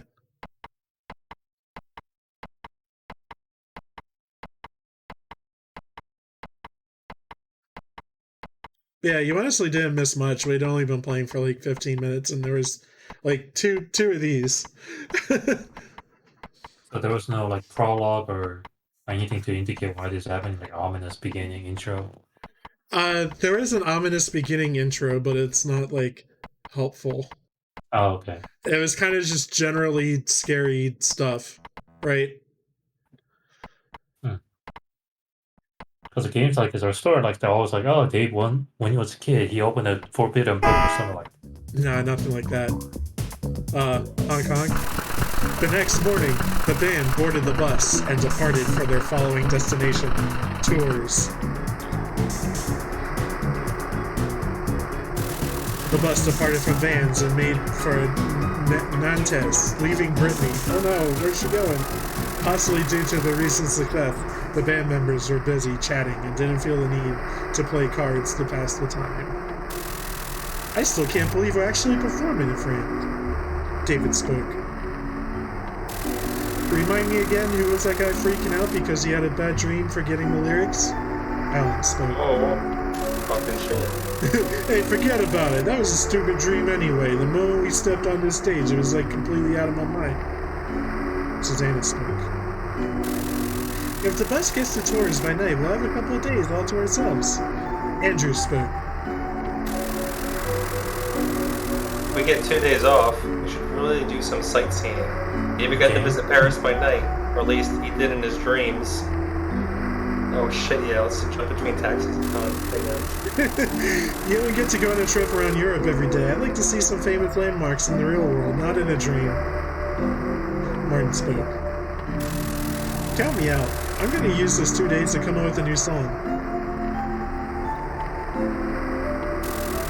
Hey, I don't know. I don't really care about a bunch of old places. What do you say?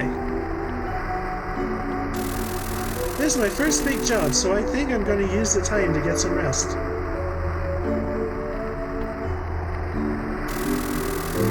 Andrew and Alan had lowered their seats, resting. They must have been tired from the last performance.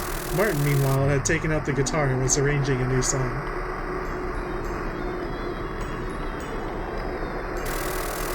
David looked outside the window while listening to the sound of Martin's guitar. The bus was approaching a rocky mountain. A significant number of people could be seen on its top.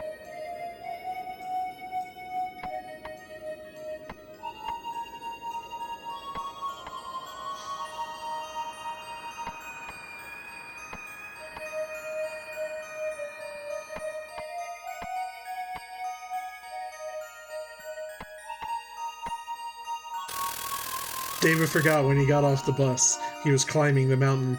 The man climbing the mountain was not the same David who had been on the bus. His face and his clothes were different. However, his consciousness had become David's.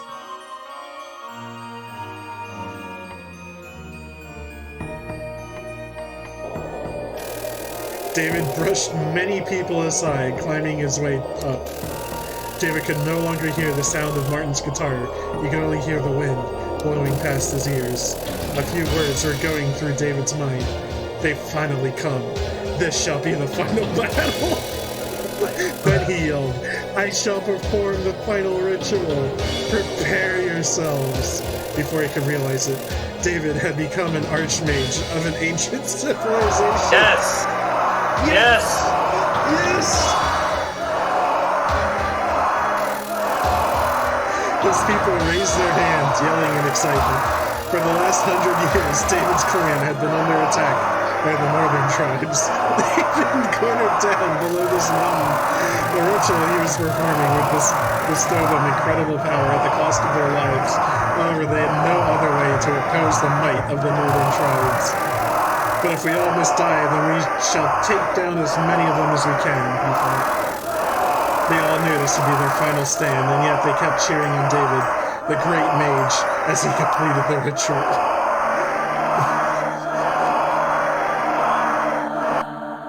What the fuck?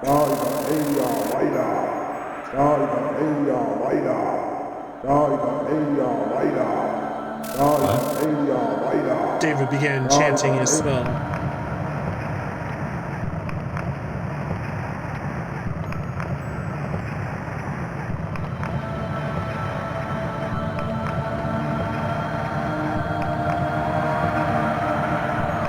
Yeah, so like Jihun, right now, we had no fucking clue what's going on.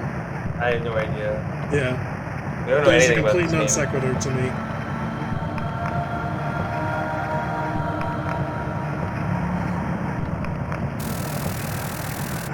Everybody combust or something? As if answering to the spell, the altar burst into flames.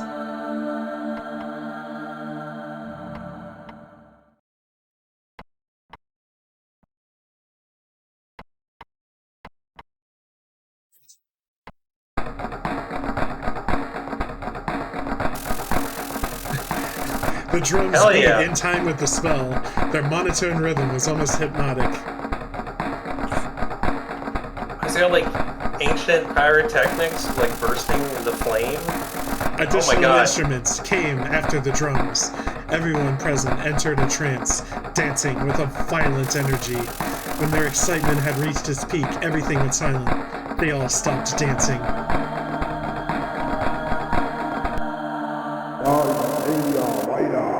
David raised his head to the heavens and screamed. They followed his example, uttering savage shouts at David. Dark clouds gathered in the sky and blocked the sun, seemingly reacting to David's spell. A bolt of lightning fell from the sky.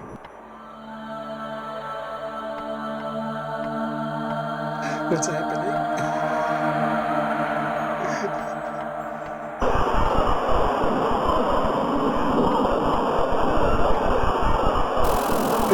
And then, seemingly on cue, the northern tribes launched their attack. His people had lost any fear of death. They put up a great resistance against our mighty enemy. However, they were all falling, one by one. The thunderous dark clouds gathered behind the enemy side, possibly reacting to David's deathly enchantment. The wind started blowing and spinning into a terrible tornado. Like an anteater attacking a colony, the enemy soldiers just swallowed by the tornado, their shrieks echoing throughout the air.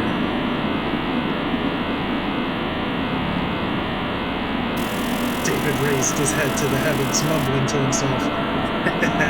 The ritual is reaching its final stage. David watched in satisfaction as the tornado swallowed one enemy soldier after the other.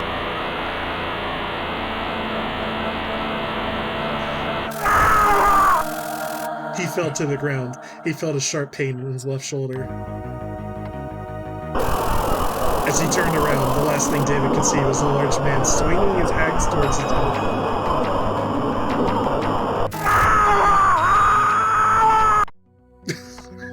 I love the sound of the scream.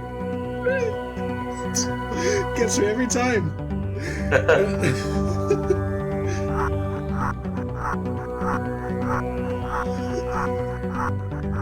What the fuck is with these dreams, dude? I mean, this is like the main mechanic of the story, so yeah, gotta live with it. The key to he just stops going to sleep. As he screamed, he realized he was no longer a shaman. God, I hate it when that happens. He was still in the bus. He must have fallen asleep while looking outside the window and ended up having another weird dream. The others were also sleeping at the time, but they were awakened by David's scream. David, what's wrong? Andrew spoke. What happened, David? Alan spoke. Did you have another nightmare? Hey, you're not looking good. Sorry, guys, I didn't mean to wake you all up. You okay? You as pale as a ghost. Susanna, you got any more of them pills? Do you need sleeping pills? Susanna handed David the same pills she gave him the other day. Thanks. Andrew spoke. Jeez, man, that must have been one hell of a nightmare.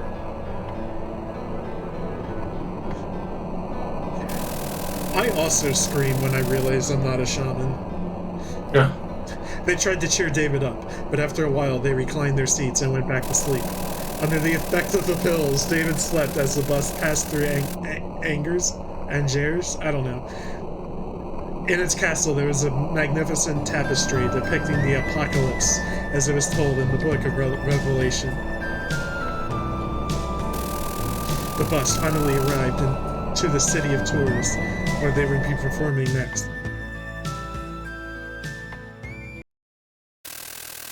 They were in the middle of the Loire region, famous for its many ancient castles. The band would be staying at the Hotel d'Orleans.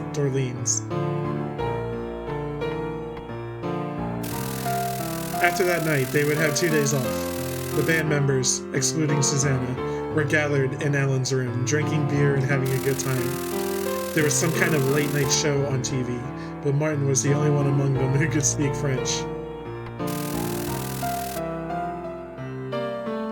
Well, we made it to the tours. Time to celebrate.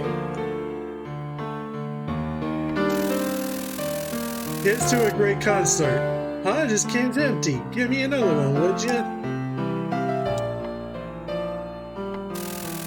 Coming right up. How many did you have, Alan? You're gonna spend your day off with a hangover.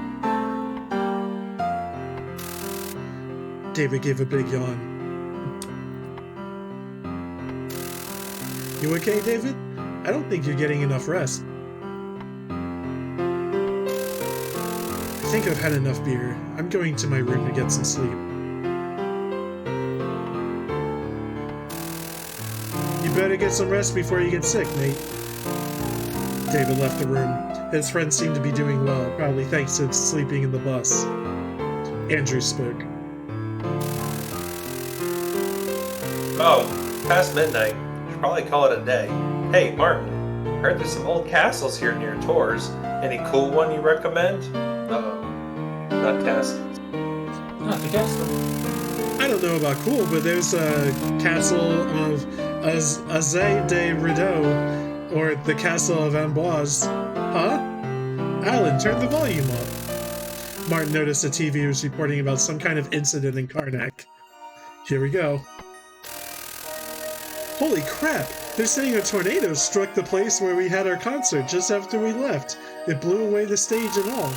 Seemingly, a tornado struck the location of the stage as it was being dismantled, causing 2 workers to fall to their deaths and a large number injured. Martin translated the news report from French. It seemed like the following day would not be a good one, whether due to a hangover or from sleep deprivation. It's like death follows in their wake.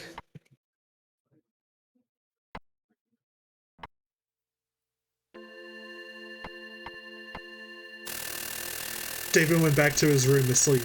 He was feeling uneasy because the dream world and the real world were becoming increasingly hard to tell apart. At the very least, he knew that nothing would actually happen to him if he were to die in his nightmares. A dream is a dream. He was different from his dream self.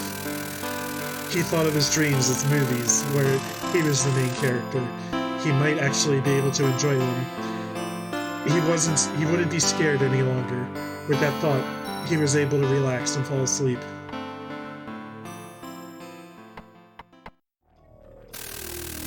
Before he knew it, David was standing alone in a filthy corner of a stone street. Always consider. Always consider. You must think. Where am I? Dream worlds are supposed to be more magical. Magic.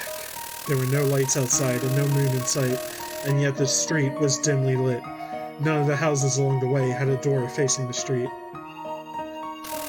I feel like I've seen this before. Of course, I'm in a dream.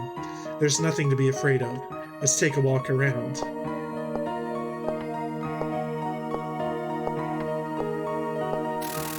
There's a fork in the road. Let's consider the situation. I feel like I've seen this place before, but I just can't remember. A street goes up, and one goes right. Up. Never right. Always up. He took the path going up.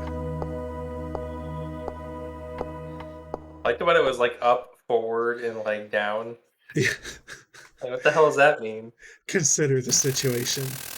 What is this place? Fortune Teller Town. Along a straight road, fortune teller signs lined the houses, left and right. Apparently every single house was a fortune teller shop. Damn, they're all competing. David felt something. Yeah, David felt something strange as he walked along the street. A fortune teller came out of one of the houses on the right side, speaking in a sullen tone. Welcome, Devil King. Huh? David was left speechless. Are we a demon lord? What is this place? Welcome, Devil King. The fortune teller just keeps repeating the same words with an irritating smirk. Who are you?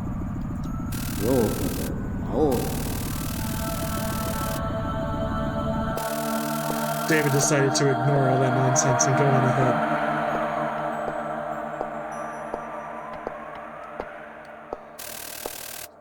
David kept walking along the path.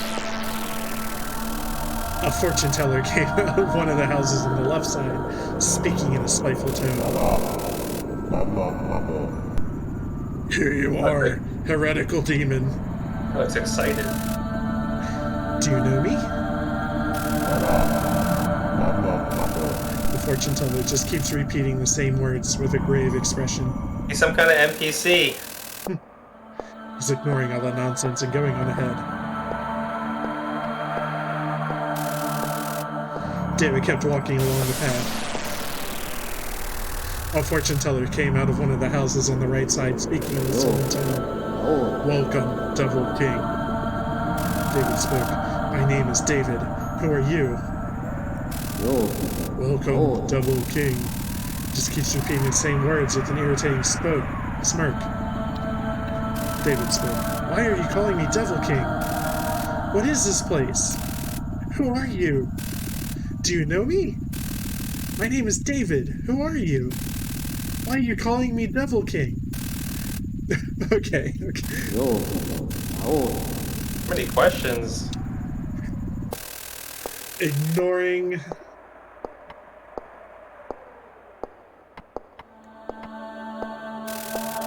David kept walking along the path.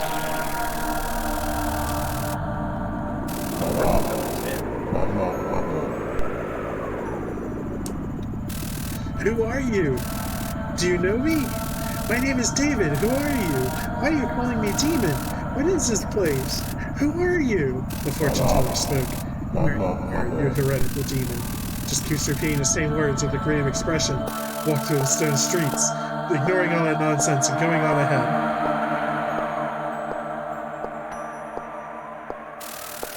David kept walking along the path. A fortune teller came out of one of the Oh my god! Do any of you have any fucking ideas? Okay, we're walking. We're walking.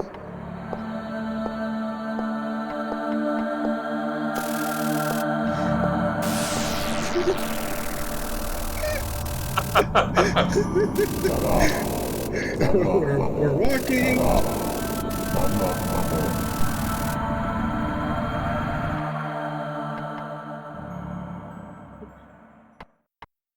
Okay, something's happening.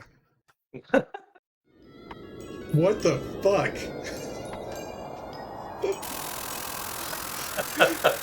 With a sense of rather understandable dread, David turned around. He realized the street behind him was an endless line of fortune teller shops.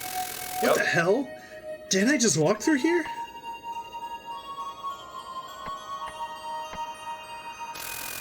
Stricken by fear, David looked in front of him. That stream was also lined with countless fortune teller shops. No way! This street too? Ah, someone help! The voice of the fortune tellers came from all directions, overlapping each other, hitting David like a storm. David felt like the sound pressure was crushing him.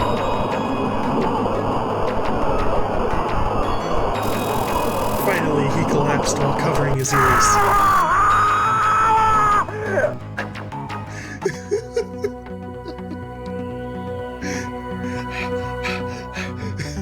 That's great.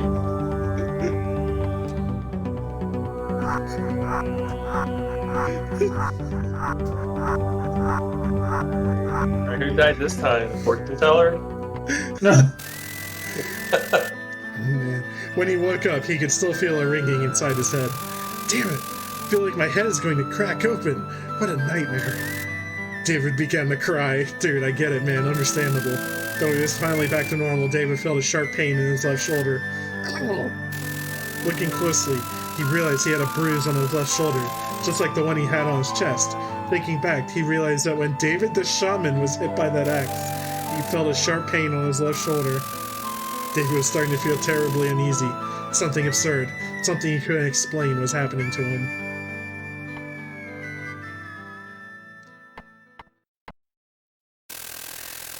David walked to Susanna's room and knocked, but there was no answer. She must be sleeping. I'll just have to make do without them. David returned to his room and forced himself to sleep.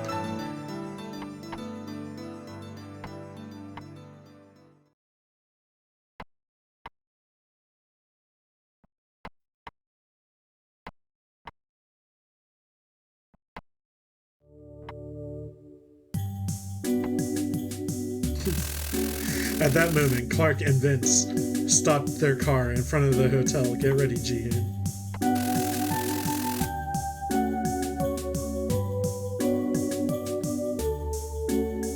Looks like nothing's happened to me either.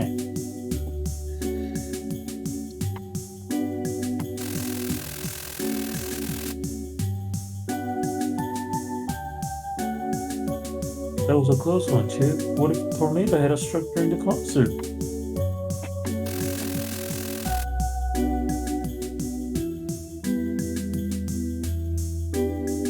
I still can't believe that actually happened.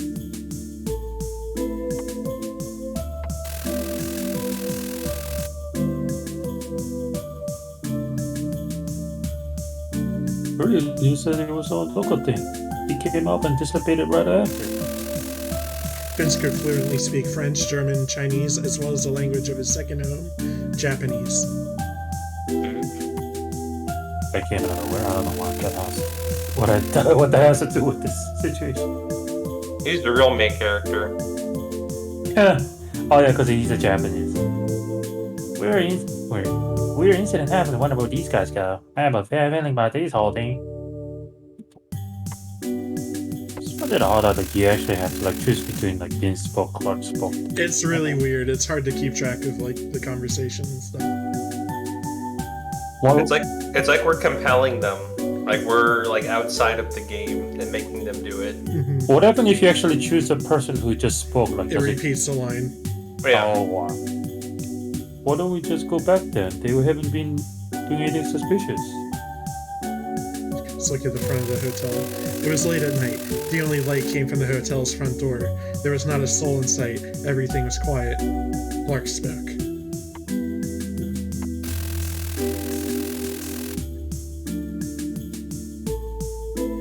Oh, street. You know what your problem is? You have no patience. Where's your passion?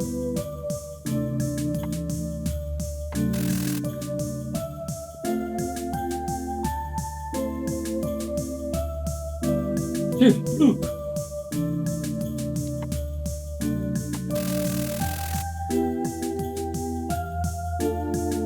That was very short for yes. It's a Susanna Ling. She's on the bed.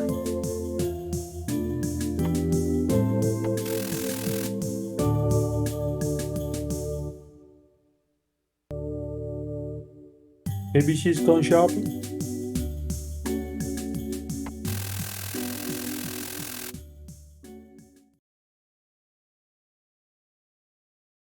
What's she gonna buy in the middle of the night, you dunce? Let's follow her.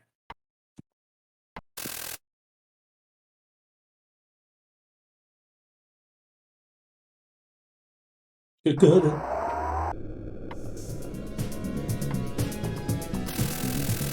They entered their car and drove slowly, tailing Susanna.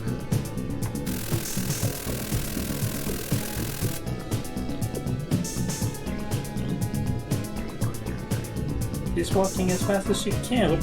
Without being too suspicious. She's probably going to take a cab out home.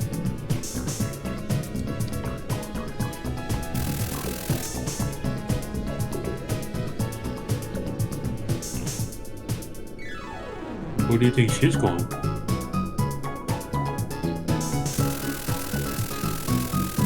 Oh, weird. Okay. More vents. What's happening? Makes sense. A young lady shouldn't be taking a stroll in the middle of the night. These are danger times.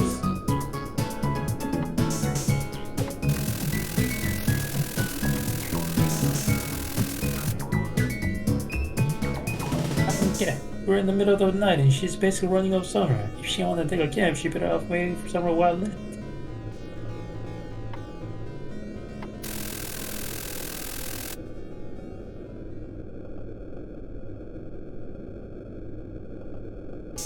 I know, right? She could have just called the taxi service one. Hell.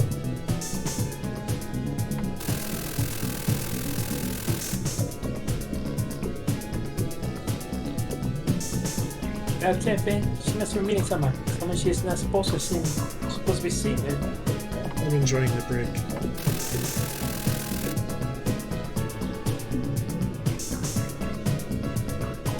Gee, she's entering the alley. The car can't go in. The car can go in there.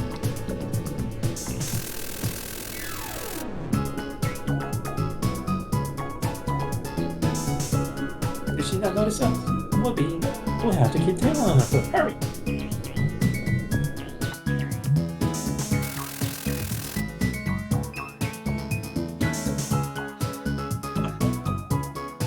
Hey, Chief, I can't get the seatbelt off. Bro. By the time Clark and Vince entered the alley, Susanna was already gone. They couldn't even hear her footsteps. They ran down the alley. Be fortune teller alley. Once they came out of the street, there was nobody in sight. They could only see the lights of the cars passing by.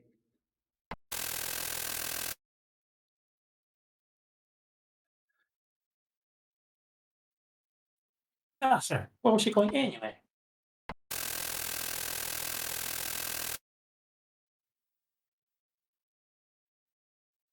This is so weird. This alley is one straight path. No curves, no forks. How do we lose her? Ling's mysterious outing only added more fuel to Clark's doubts about the case.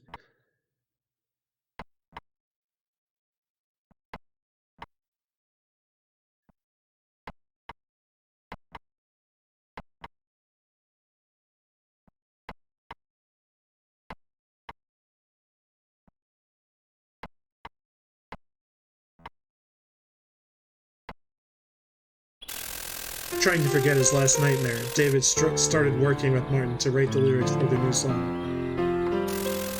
How do we call this song? I was thinking prayers. David's suggestion might have been born from his desire to escape from his nightmares. I like it. Gives it that mystical vibe. Yeah, it's perfect. Let's go with that. Do you know where Susanna is? I overslept, so I guess I missed her this morning. She mentioned having to make arrangements for tomorrow's concert and left. It was around 9 o'clock. Did you need her for something? No, not really. It's just, I'm going to check out one of those castles with Andrew later. I figured I'd ask if she wanted to come with us. At that moment, Susanna was walking in the city, tailed by Detective Clark and his assistant Vince.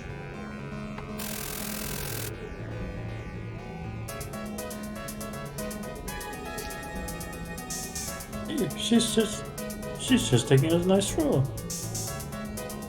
eyes observed Susanna's movements. Susanna was walking leisurely as if having a good time shopping. Clark Who does spoke. that?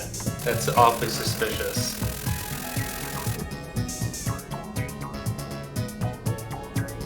On what I could learn, she's supposed to make an arrangement for Ben next concert. Why doesn't she take a cab?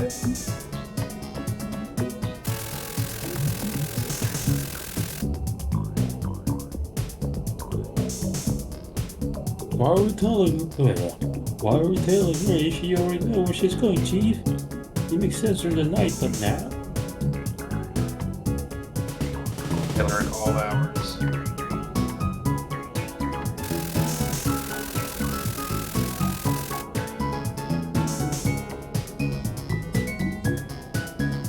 That's just how it is. We've been asked to investigate her, and we don't have anything to solid report. We can't make it easy. We can text me.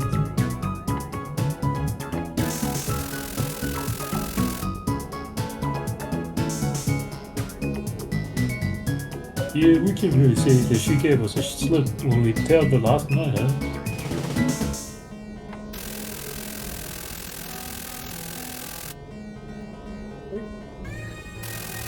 That's just how it is. We've been asked to investigate her, and we don't have anything solid.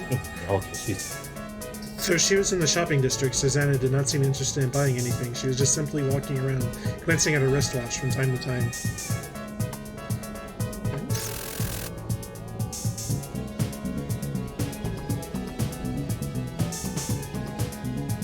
This is a waste of time.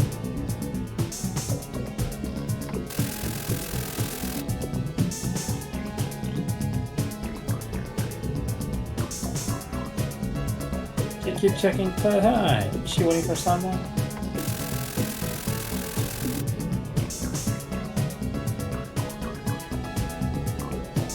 If she's making a arrangement for concerts, she's probably meeting a promoter.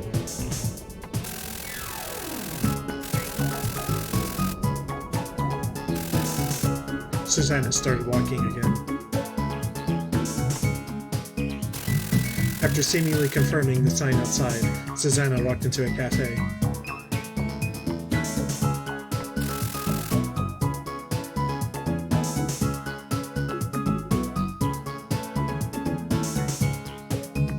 That's not our things.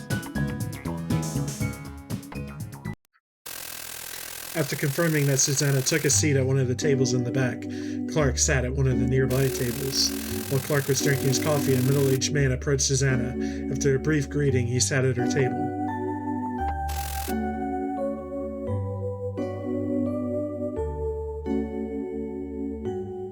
It's a man.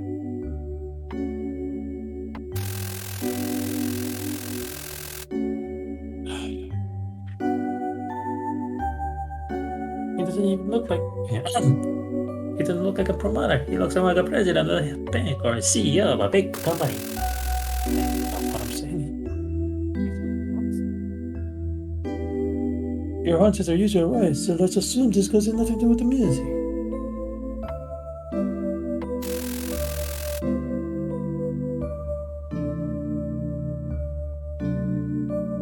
Damn it! I can't hear what they're saying.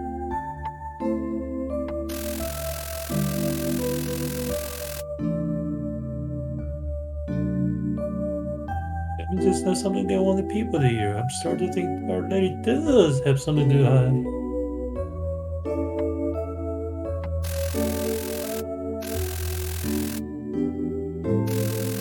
With their conversation seemingly over, Susanna said goodbye to the middle-aged man and left the table.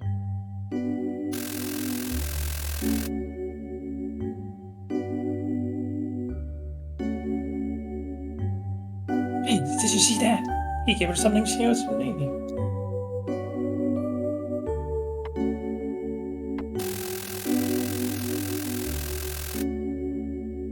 This music reminds me of Final Fantasy for some reason. No, I never took my eyes off. Wait.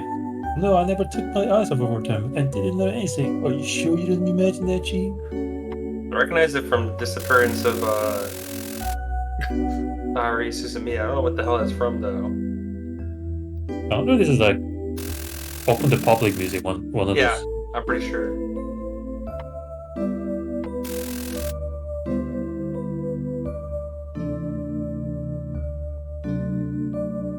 What do we do, Chief?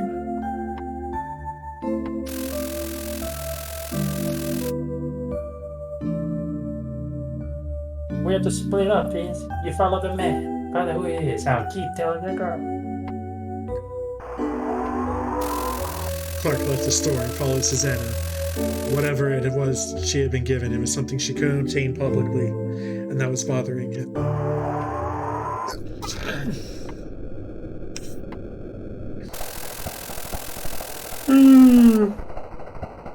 You think it's those pills?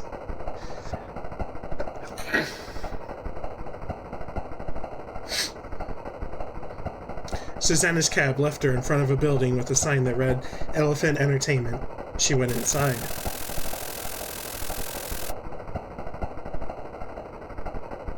She's probably not going to leave for a while. Here's hoping Vince can... Wait, oh, I was going to say Clark. She's probably not going to leave for a while. Here's hoping Vince can find out good stuff about that man. Clark concluded that he shouldn't expect to find out anything else by tailing Susanna.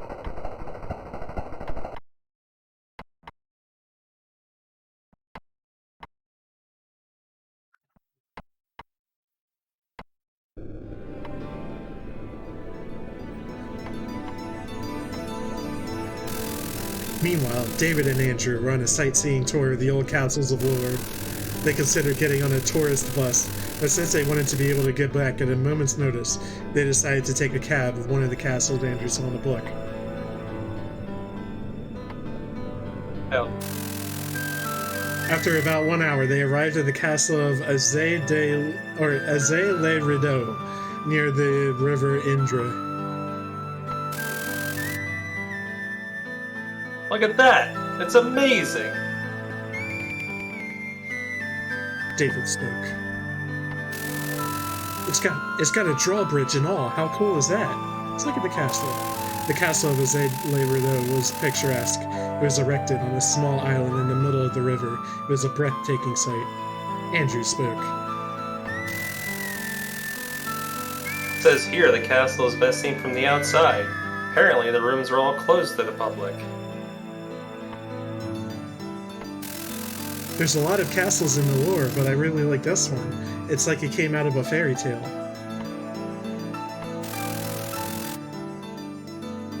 I think this is a great change of pace.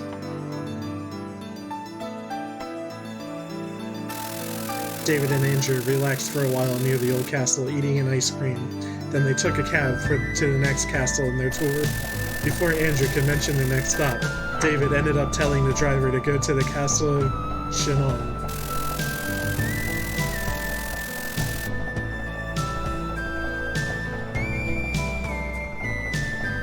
Oh, the castle of Shinan, huh? I thought you didn't know anything about the castle. Oh well, we have a lot of time on our hands. I didn't see his head.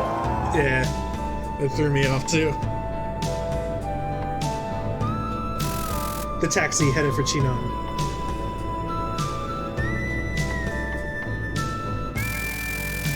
They had arrived. There was a shop selling souvenirs and pamphlets about the castle. When David entered the shop, he was surprised by what he saw. Allegedly, inside the castle of Chinon, there was a small museum dedicated to Joan of Arc. What do you mean Okay, this was a castle where Joan of Arc had conveyed the message from God to Charles VII.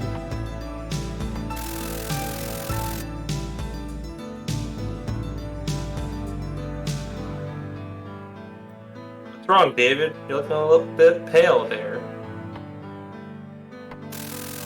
David murmured to himself, "Did Joan of Arc call for me?" Look at the castle. Though this castle sat along the banks of the river Vienne, it was more of a dilapidated fortress. Andrew spoke. Yeah, this is a castle famous for Joan of Arc's history, but I don't think it's the kind of castle you'd like to visit.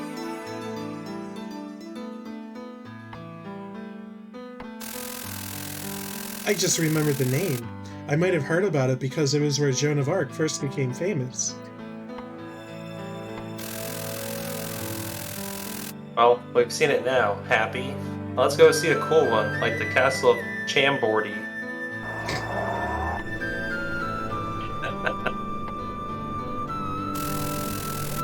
They took another cab and made for Chambord.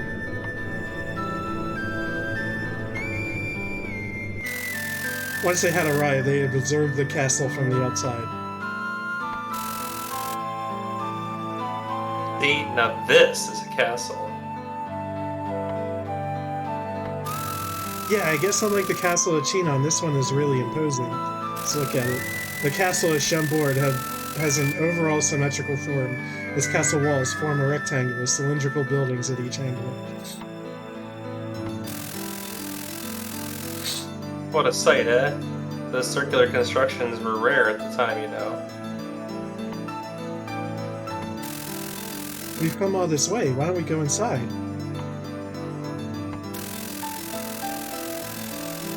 Castles are really meant to be seen from the outside. They turn the inside into a tourist attraction.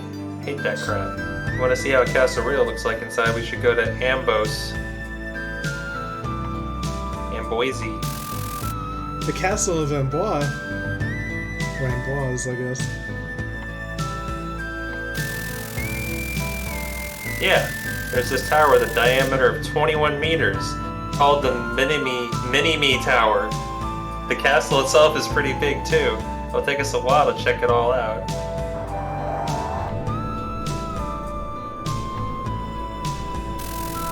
And so they took another cab, heading for the castle of Amboise. Another cab.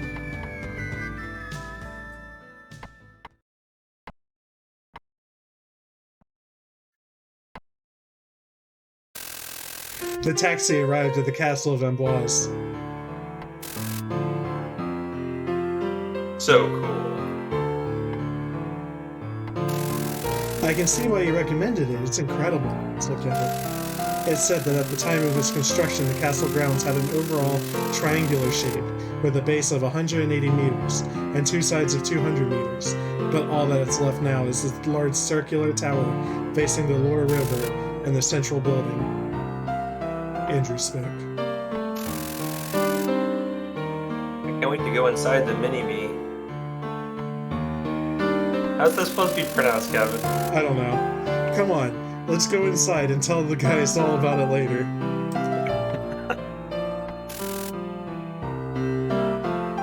Let's go!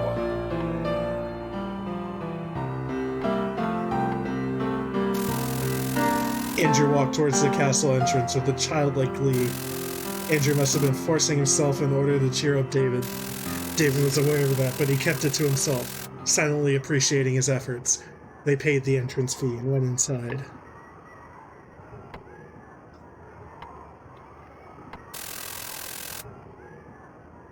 Look at this courtyard. It's amazing! It's way bigger than I thought it would be, she said. It says here that since the walls were built out of solid rock, they could withstand cannonballs, as long as they weren't fired from up close.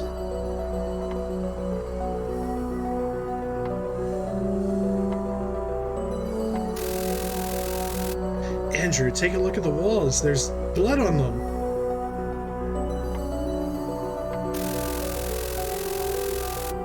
There's no way there would still be blood after all this time, man.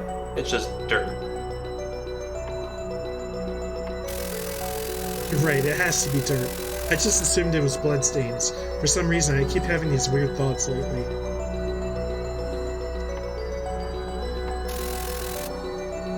Come on, let's go inside. Just as Andrew urged him to come, David had noticed a human face through one of the castle windows. David was sure the face was glaring at him. David looked away for a moment. When he looked back, the face was no longer there.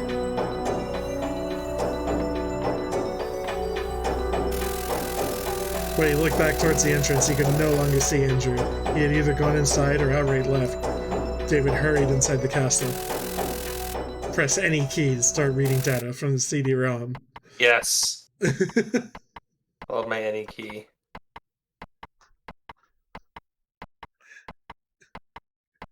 It's so weird. It's like, I guess like the devs like took a trip around Europe and took a bunch of cool pictures, and they really wanted to show them off, so they put them in their video game. And then like the rest of it's just like bad dreams. It's just bad dreams and touring. That's all you need for a video game. Yeah.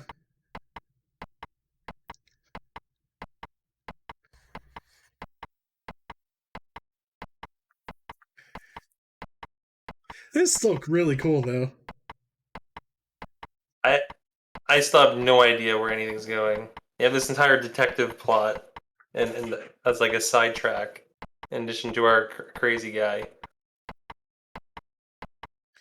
Yeah, where I think the title Mirrors comes into effect is our guy is like a mirror image or like a doppelganger going around and doing nasty boy things behind his back.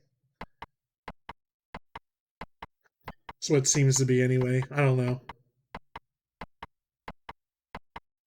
Or he's like predicting through his dreams bad stuff that's about to happen, but he's also like projecting himself into them.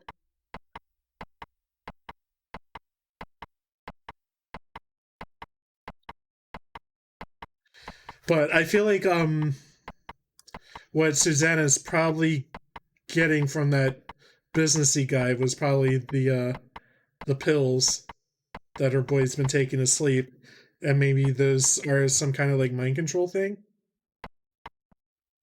I don't know.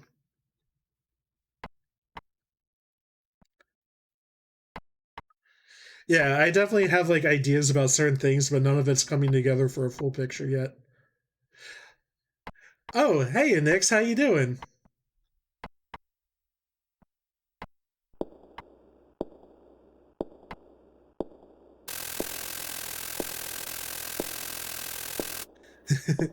Good, good. Just reading a weird bedtime story. The only sound David could hear inside the castle was the sound of his own footsteps bouncing off the stone walls. There was not a person in sight. David moved in deeper, looking for Andrew.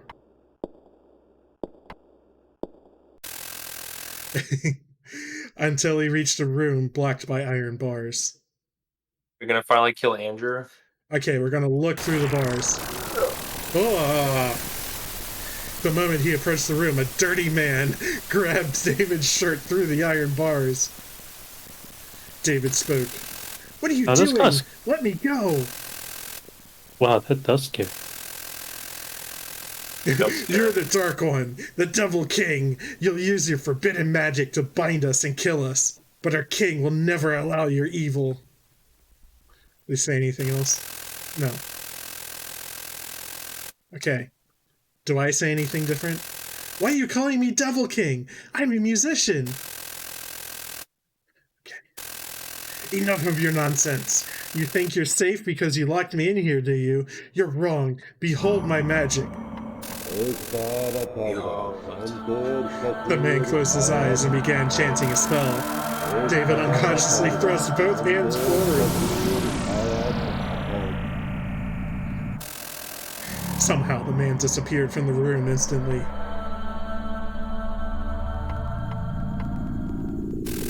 David had no idea what just happened. He felt like he was in one of his dreams. After calming down, he went on ahead. He found another room, blocked by iron bars. Let's look through them. There is a man crouching inside the room, looking as if he was about to die. David spoke. What are you doing in here? The man spoke. Devil King, you're alive. As long as you stand, the Dark Clan shall live eternal. Why do you call me so? I'm not this Devil King of yours. You don't have to hide it from me, my lord. I am Sherman of the Dark Clan. I suppose you couldn't recognize me in this pitiful state. What is happening? Once again, David had been called Devil King. He decided to act out his role. If you have something to tell me, speak at once. I was sure that the Dark Clan had fallen. I swore revenge, but my life has reached its end. I can die in peace after meeting you one more time, my lord. Devil King, please avenge our Dark Clan. His words took the last bit of energy he had left. The man fell to the floor. He was dead. David tried opening the gate, but it was locked.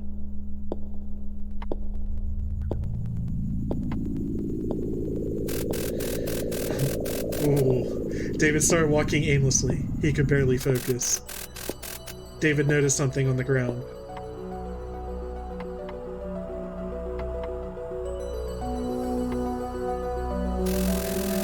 closer look, he realized it was a dirty doll.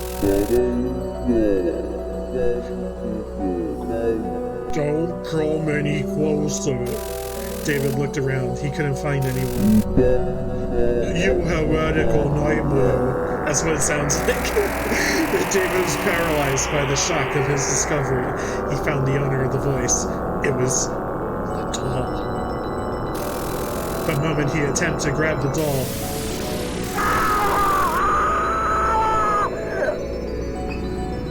the doll released a white light, blinding David. That's you. David, what are you looking at? Come on, let's go inside the castle. Put this figurine. How did that statuette get over there? Following Andrew's voice, David could hear the murmur of the tourists and the voice of the guy describing the castle. What's wrong, David? You're not looking too good. It's nothing. I'm fine. As if nothing had ever happened, David resumed the castle tour and then went back to the hotel.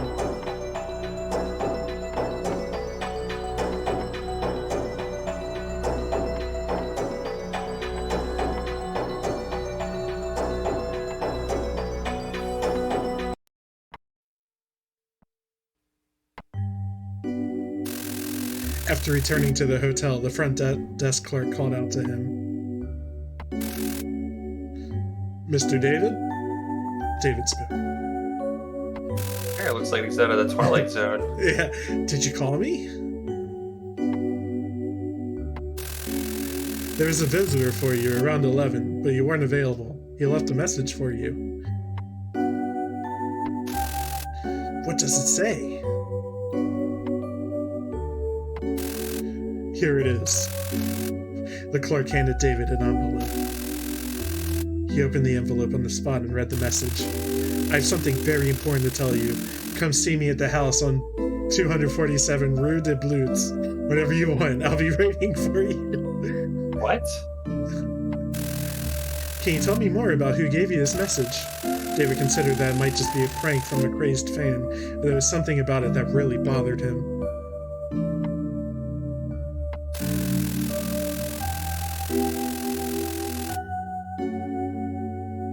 It was a man in his 60s. When I asked for his name, he said he would know as soon as he read the message. He left before I could inquire more. I see. Thank you. David had a bad feeling about the situation. Andrew had gone back to his room, so David decided to go to Rue de Blutes by himself.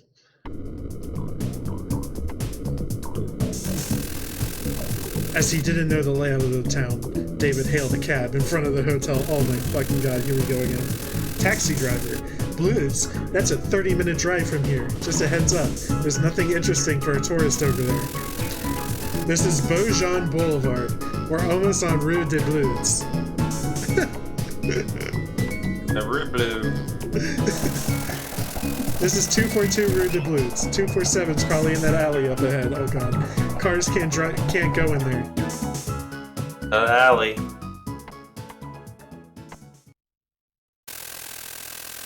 David got out of the taxi and entered the alley the driver pointed him to.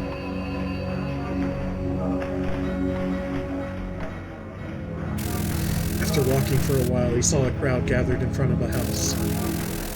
Back off, nothing to see here, keep walking. Once the police opened a way through the crowd, David saw they were carrying a stretcher covered in a white sheet. Oh, here it is, the payoff. Why would anyone kill the old fortune teller? It's not like he made a lot of money. David started thinking, the man who left him that message might have been this very fortune teller. He felt as if his dreams and reality were mixing together. A chill ran up his spine at the thought that he might have been the cause of yet another murder. David hurried back to the hotel. That's it? What the fuck? Back to the hotel, David could hear Martin playing the guitar in his room. He decided to go in. Alan was also there. Welcome back. Sounds like you've ran a good song, Martin. Yep. Did you enjoy your castle tour? That must have been tiring. Yeah. Andrew picked up the best ones from his book, so it was a nice experience. David decided to keep the hallucination he had to himself. Hey, you know, I had no idea Andrew was so into that stuff. Where's Andrew, by the way? What, he was tired and went to sleep? What a baby. Sometime later. Andrew entered the room with a grim look on his face. Oh, here you go, Andrew. Okay. Ellipses. Hey, Andrew, why the long face?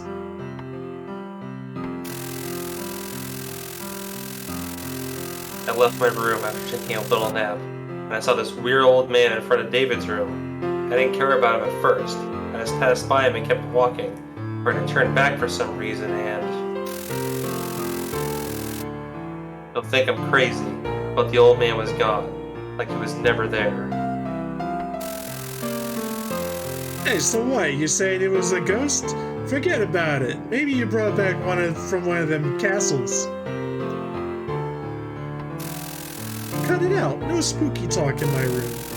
David felt his legs about to give out. Could that have been the ghost of the murdered fortune teller? The thought made him feel sick. He needed to lie down in bed as soon as possible. Guys, I'm feeling pretty tired myself. I'll go take a nap. David hoped the others wouldn't notice his current state of mind.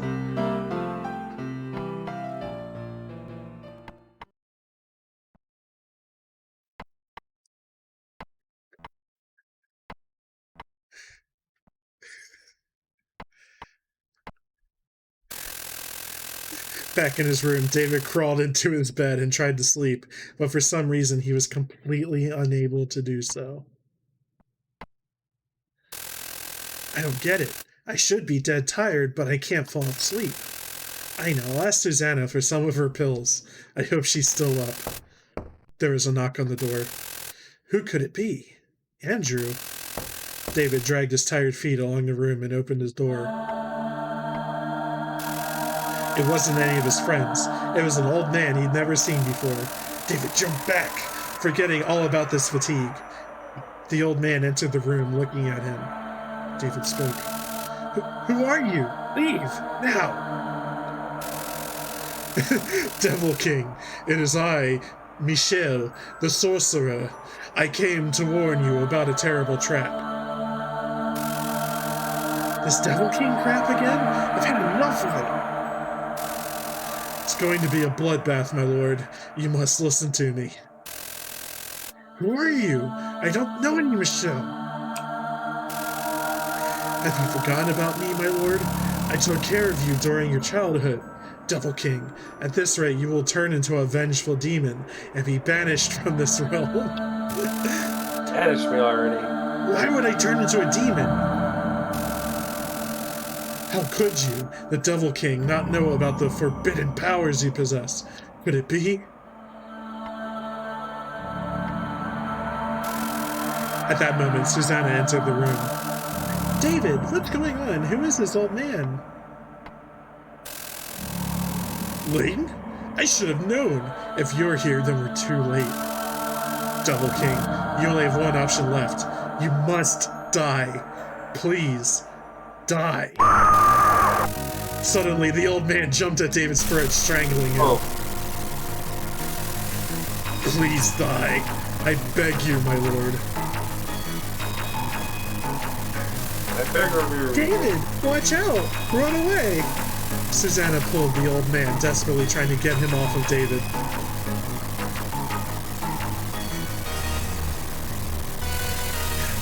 With the strength he had left, David screamed, trying to push the old man away.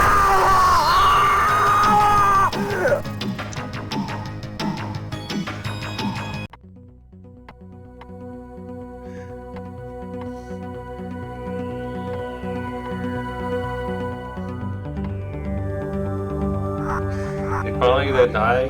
Ah, god damn it.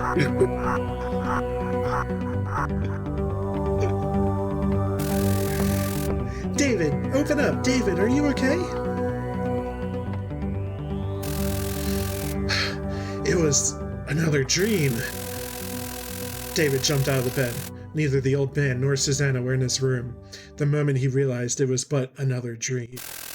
He heard knocking on the door. Susanna was calling him. Once he opened the room, David realized that Susanna looked very worried. Did you have another nightmare? I heard you screaming from the corridor. Yeah, I guess I did. Perfect timing. I just bought some new pills that should be very effective. You should try them. Sweet. Give me the drugs. Thanks. You're a lifesaver. Even in my dreams, someone was trying to kill me, and you came to my rescue. I'm really grateful. Wow, I was in your dream? I'm flattered. Anyway, you should take these pills and have a good night. Susanna handed the pills to David.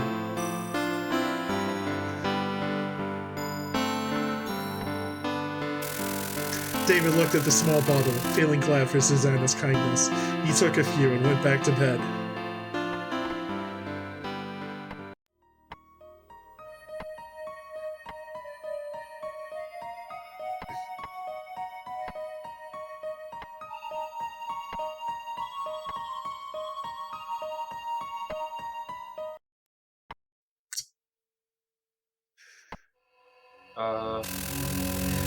David was awakened by a mild scent of musk. Ooh.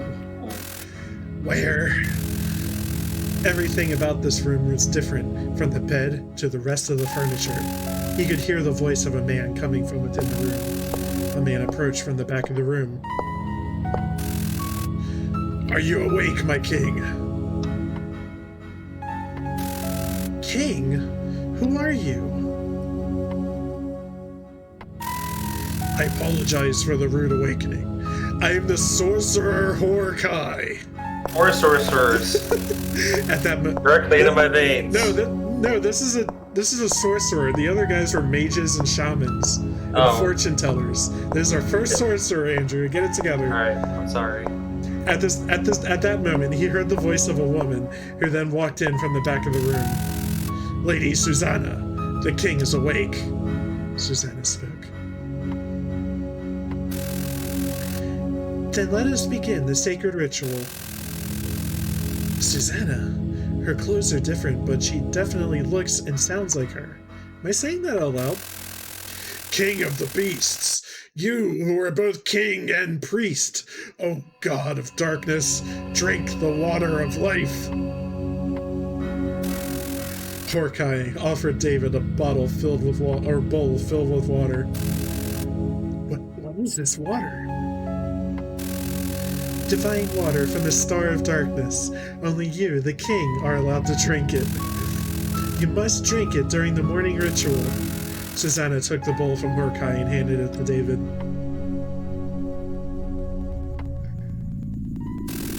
David first took a sip, and then drank the entire contents of the bowl.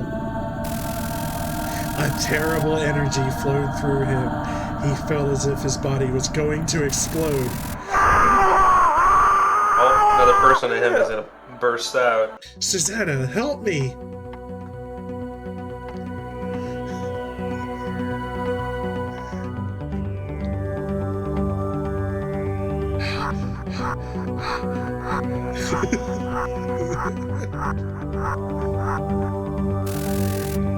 David, are you okay? I thought I was going to burn. David came to his senses once he heard Susanna's voice. He looked around and realized he was in his hotel room.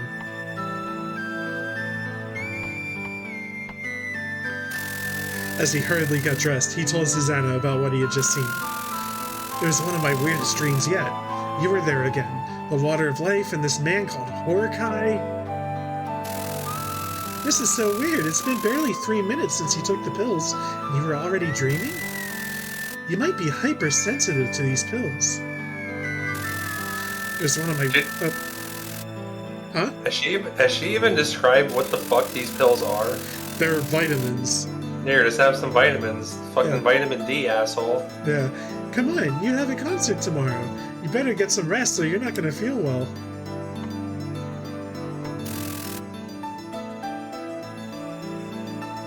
Susanna left the room. I don't know what those pills are exactly, but I feel full of energy.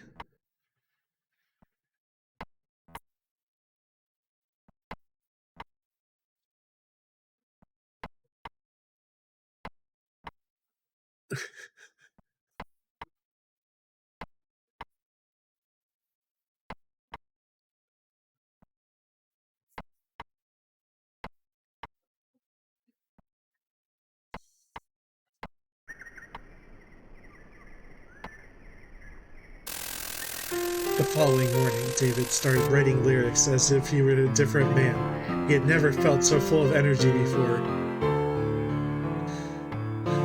It's because he drank the water from that Star of Darkness. Yes. That night, they performed at their final concert in France. You thank fuck. The crowd was cheering on them even before they started playing the intro to their first song. Once again, Clark and Vince were tailing Susanna. Is Jihun still here? Is he still alive? He's long gone. Oh my god. Oh my god. AFK, dude. He's gone. Okay. Doesn't this make your heart pound, Chief? This is gonna be a great night. I'm not gonna comment on your taste in music, Vince, but keep your eyes on the stage area. Let me know if anyone approaches Susanna. I looked up that man from yesterday. He's just the president of a trading company. Their next destination is Italy. I say we can take it easy, Chief. As for our President Flannel, I've had the London Association of Detectives look into him. Soon we'll know whether he's innocent or guilty. Man, David's on fire tonight. Don't you feel like bursting into flames yourself? The crowd was starting to get carried away by David's increasing enthusiasm.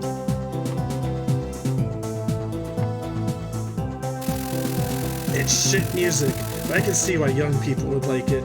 I think they're getting a little too crazy, though. Though he said that, Clark was moving his body to the rhythm.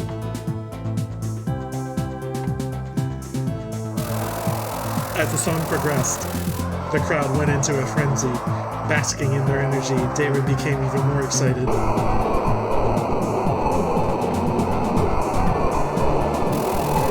There was a bit of a panic when various people passed out, but in the end, nobody was hurt, and the concert ended without issue. I guess, heat exhaustion and something? The crowd was still screaming in excitement even after the band returned to their waiting room. Man, you're amazing tonight, David. I can't stop shaking. Hey, what got into you? I almost lost my mind out there.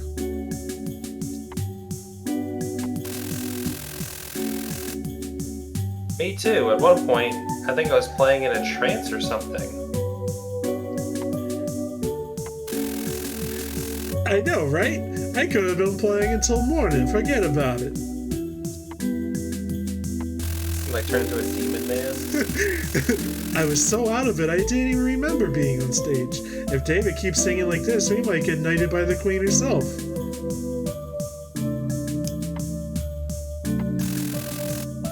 Hey, seriously, man, what happened?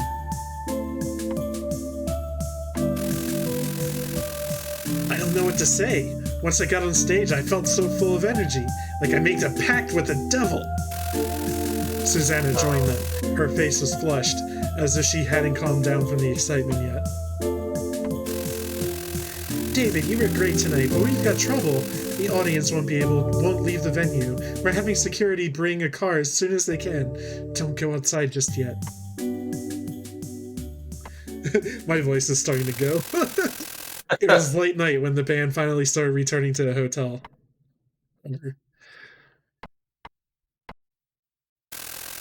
David went to bed, still excited from the concert. He fell asleep as soon as he closed his eyes.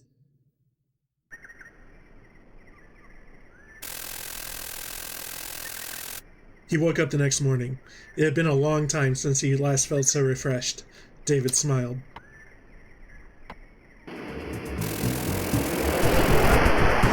The band took a plane to Rome, Italy, the location of... Okay. It was night when they arrived. They went straight to hell. I mean, to the hotel. You're starting to lose it. They went to bed early, starting to feel the fatigue from their previous performance. I'm just getting into the mood, you know? Once again, David had no nightmares that night. He greeted his friends in the morning, feeling good.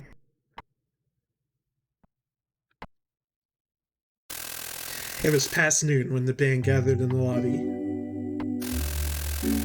The concert's tomorrow night. What do we do today? Andrew spoke. They told me we can't visit Rome until after the concert because of all the fans in the area. We can't even walk around the hotel. No alleyways tonight, pal. David rocked the music world with his last performance. Susanna had to hire extra bodyguards to keep our fans from gathering in the hotel. We'll just have to stay inside for the time being.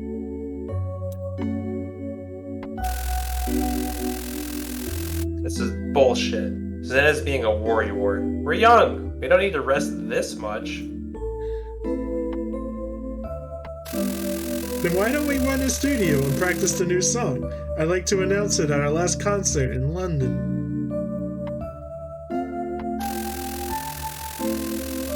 Oh, I like that. Ending our tour with a new song. If David sings it with that energy, we'd be topping all charts.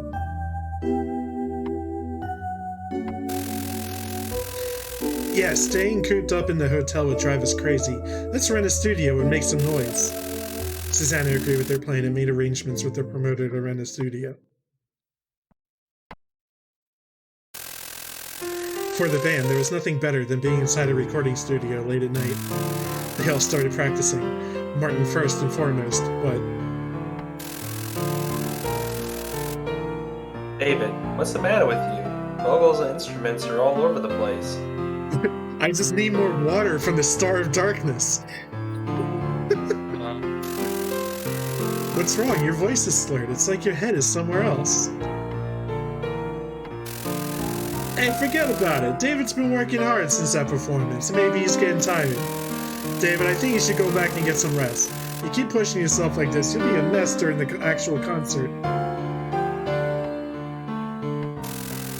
Now you mention it, he's looking a bit pale. We'll keep practicing a bit more, but why don't you head back to the hotel and get some rest?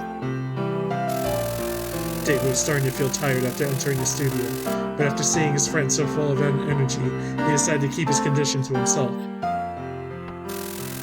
I guess I am tired. Sorry, you guys. I'm going to have to leave first. Don't worry about me. You keep working on the song. Blah, blah, blah. David left the studio and took a cab back to the hotel. After leaving the studio, all that tension vanished, leaving him extremely tired, so much that he could barely hear the voice of the driver talking to him. Sir, we're here.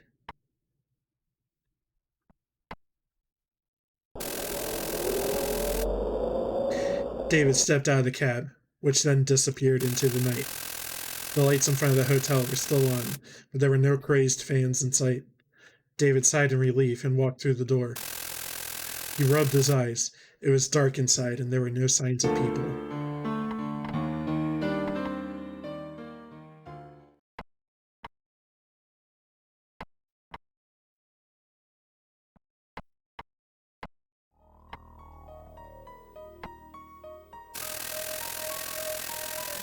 That wasn't a hotel. Though it was a solid stone building, it was crumbling apart as if it had been bombed. For reasons unknown even to himself, David began to walk. What? We just isekai again?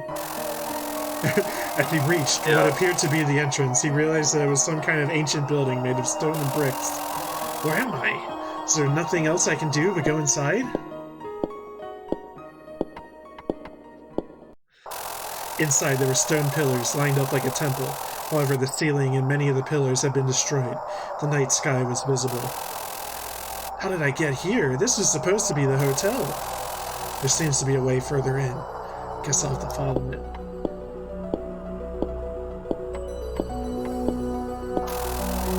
There was a room in the back of the temple, but it was in ruins. Nobody was inside. This place is ancient. Maybe I'm so tired that instead of the hotel I went inside some historical ruins or something. I can see the sky ahead. A little farther and I should be out.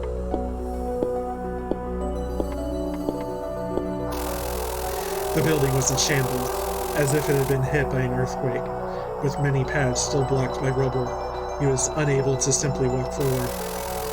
I see a clear path ahead. Just a little farther, I'm almost there. You can see what appeared to be a courtyard, or maybe the entrance of the building. I thought I was finally out, but it looks like I'm still in the building. What ruins are these anyway? I have no idea what I'm doing. Same here. As he stepped through the entrance, he found himself in an ancient building made of stone and bricks. What the? I've been here already, but there's no way I've been going in circles. I'll just go inside and remove all doubts.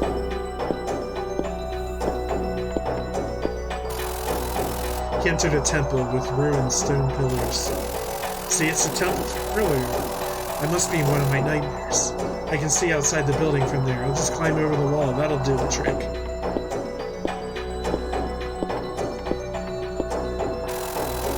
The night sky was visible beyond the destroyed room. Yeah, just like I thought. Forget the path. I'm climbing over the wall this time. Just as he was about to climb over, David heard a human voice from the path he ignored. David stopped climbing the wall and ran through the path, trying to reach the source of the voice.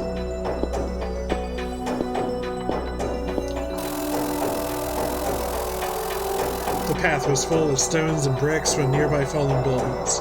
He could hear a man groaning from the building in front of him. Whoever he is, he's hurt. I need to help him. By reflex, David ran towards the source of the voice.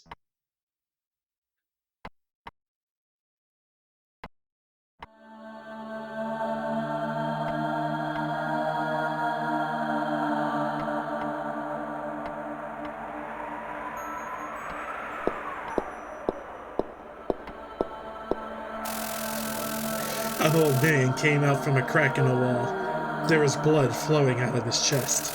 He's met him at his hole. His hole just for him. Please, don't kill me. The old man stared at David, full of fear. David spoke. You're hurt. Don't move. I'll go find help. So you're not one of them. Please stay here. They'll finish me off if you leave me alone. But if I stay here, you'll... What should I do? I'm already doomed. I have one final request. I want you to deliver this to the man they call the Devil King of Darkness. The old man held out a piece of cloth akin to a handkerchief with his blood-stained hands. The Devil King of Darkness. David retracted his hand before he could take the cloth.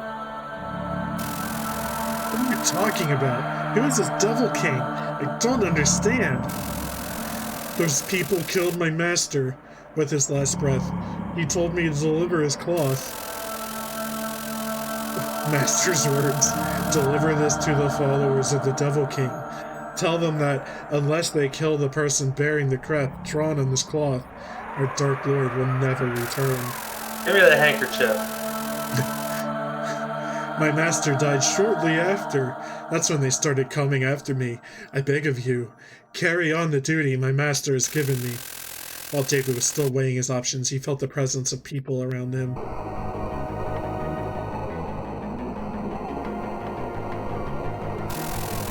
It's them! They've come for me! Take this cloth and go! Hurry! The old man put the cloth in David's hand. From the shadows, about 10 figures attacked them both. As the old man screamed, a hatchet-like weapon was swung towards David's shoulder. David felt an intense shoulder pain. God, he's getting cut up in this game. It's like how they had that same scream for the guy, but they like made it like way more.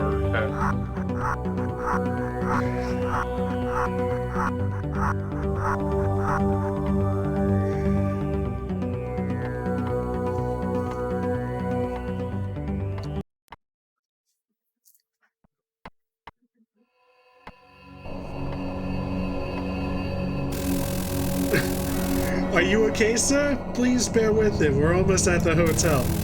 David realized he had never left the cab. He must have fallen asleep at one point. He felt a chill run down his spine, thinking back to his nightmare.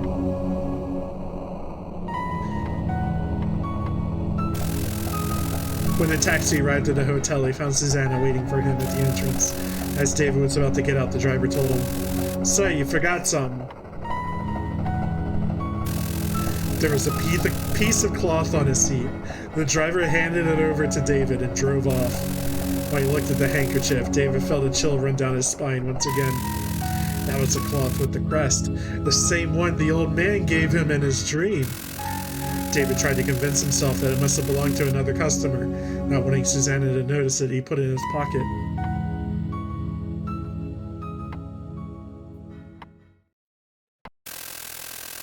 I heard from Martin on the phone. David, are you okay? You're not looking very good. More pills, lady. Give me the fucking pills! I know, I was doing so great, then all of a sudden I'm feeling very tired. Though he spoke with a steady tone, it was obvious he could barely stand. Come on, lean on my shoulder, I'll help you. Just need your fucking pills. David put his arm on Susanna's shoulder, and they both entered the hotel.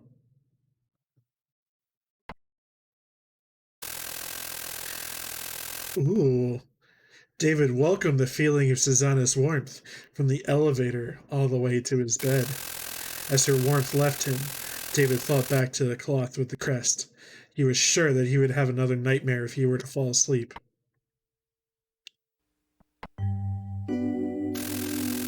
I'll stay here till you fall asleep. Just relax and have a good night. Susanna, I feel I'm going to have another nightmare. Don't you have any more of those pills? Of course I do. I always bring them with me since they're so important for you. Here you go. David took the pills Susanna gave him. Thank you. This tour would have been a disaster without you. I owe you another one. I'd do anything for you, David. Call me if you feel like you're going to have another nightmare. I'll be your knight and vanquish all your enemies. I'll do that. But usually the man is the knight saving the damsel in distress. Guess it's the opposite with us. It's time you lie down. Those pills should kick in soon. Oh, I should put on a do not disturb hanger on the door. Once the guys are back, we'll come see how you're doing. Thank you, Susanna. I think the pills are kicking in. Good night.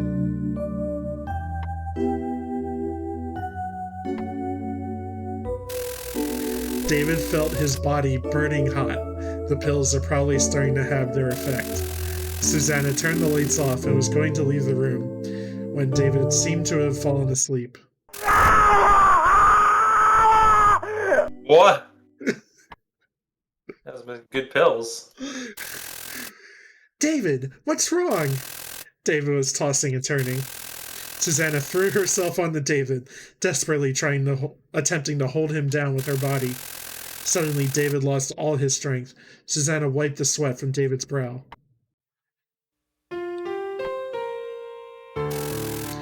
Are you okay now? I am. Must have been one of the side effects of the pills, like the other time. David gasped. He realized that Susanna, her face, her soft body, was on top of him. Susanna, please don't leave me alone. Stay with me, without you all. David held Susanna tight, and they exchanged a kiss.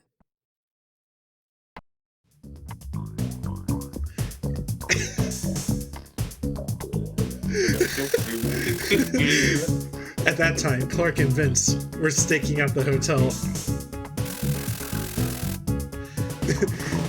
Is it about time we called it a night, Chief? Yeah, I guess. Don't think Susanna's gonna leave the hotel while David's not feeling. Is David gonna be okay? He's got a concert tomorrow. I don't know. They went and rented a studio to practice and all, but he came back on his own. Must have been damn tired. Gotta be tough in this line of work, whether it's detective work or being in a band.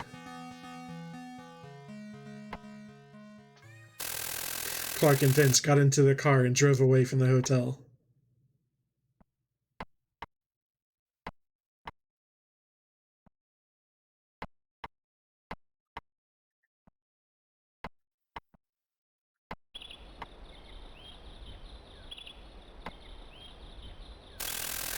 David had never felt so good in the morning before. Susanna wasn't there, but her scent still lingered on the bed.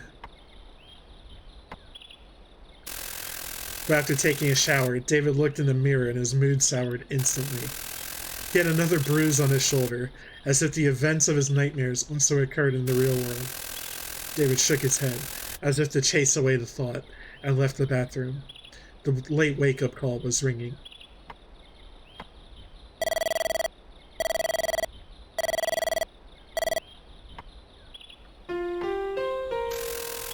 Hey, good morning, Susanna. I slept great last night. I'm feeling better than ever. I'm glad to hear that. Today you'll have your first performance in Italy. Good luck, David. Thank you, Susanna. After hearing Susanna's voice, David forgot all about his nightmares.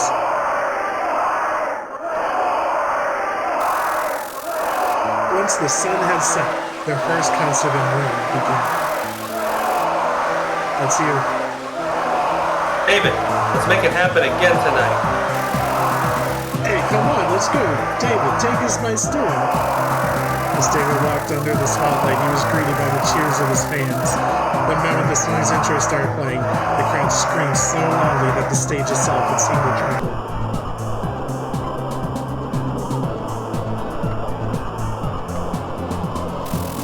The crowd's excitement would only increase as the band kept playing, to the point where it had become next to impossible to keep them in check.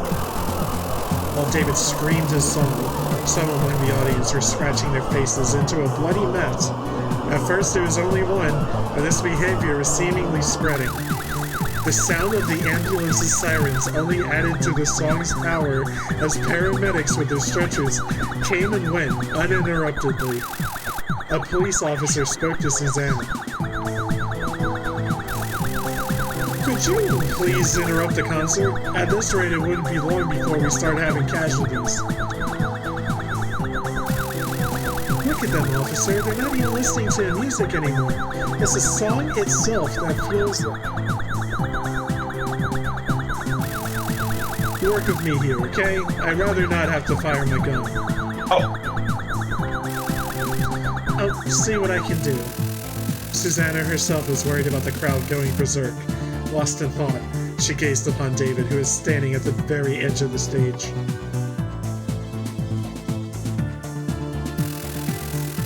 During the song's interlude, David approached Susanna. "I'm doing great, Susanna." "You're on fire tonight, David. Sing the next song for me. Make it something sweet and kind."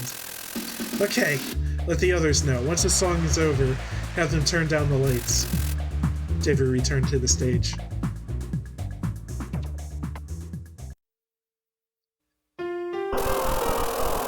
The song ended and the lights went down. The crowd was getting more and more agitated as their surroundings grew darker. A slow and calm intro started playing. The audience didn't calm down, however, as if they weren't actually listening. When David started singing, everything changed. The crowd stopped screaming and moving. They religiously listened to his voice. Clark and Vince were again attending the concert. Why are they changing the song? I like the other one better.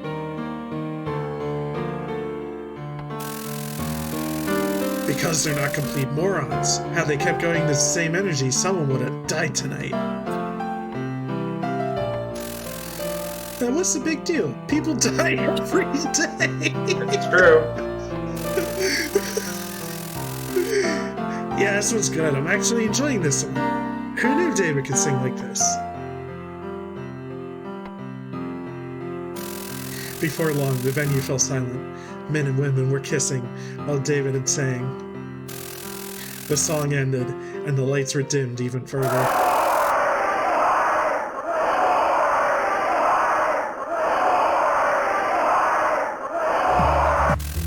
The lights on the stage were turned on once again, all at once. The beat of the synths, filled the venue once more. The audience cheered as the performance changed from calm to energetic once more. Their frenzy began anew, but never with the same intensity as earlier. There was no longer a risk of casualties. Overall, the concert in Rome was a success. Good Press job, any B+. key to start reading the data from the CD-ROM. Oh, man. It's starting to get rough for me, but at the same time, it's like, I feel like the game's kind of popping off and could end soon. I can tell you, I don't think I can stick around for much longer tonight. Okay.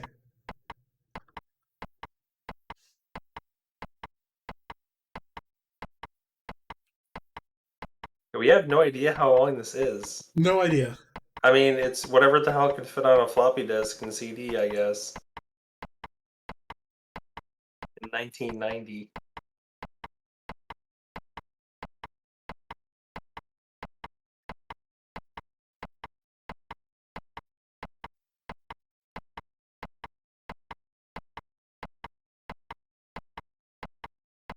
Like, we made a pact with the devil.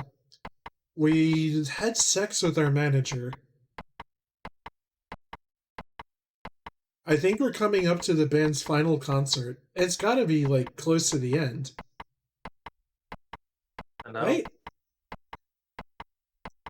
Like, I feel like we're currently, like, in the climax. Where's all this whole Devil King nonsense?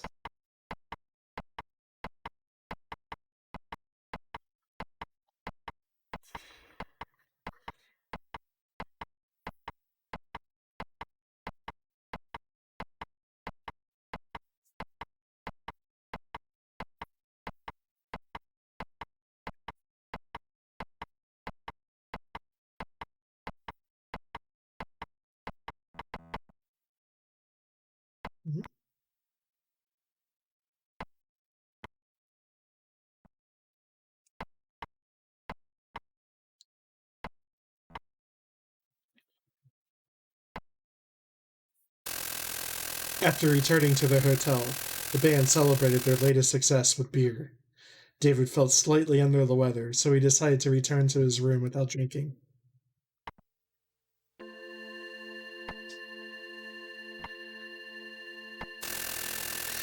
I don't think I'm going to have nightmares tonight.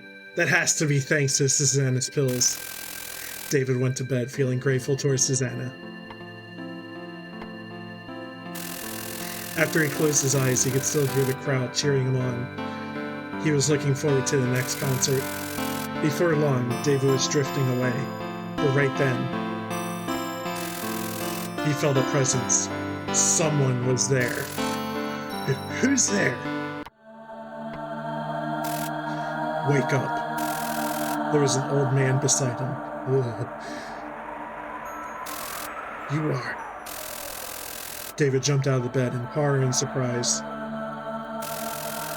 You must solve the secret of the crest I've given you.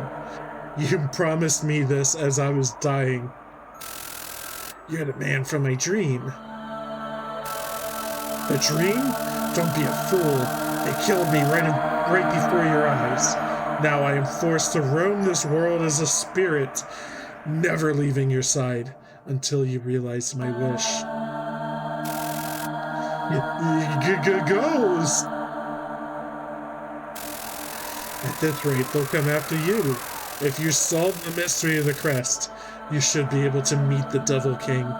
Then your life will be spared, and I will move on to the next plane of existence. How am I supposed to solve this mystery? Had I figured that out, I wouldn't be asking you now. And now I can only appear before you every night and haunt you until my wish is realized. What the fuck? This is ridiculous.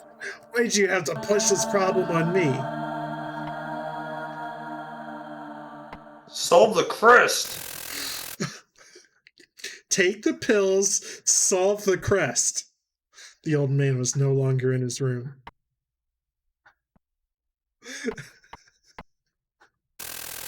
David opened the door and walked out into the hallway.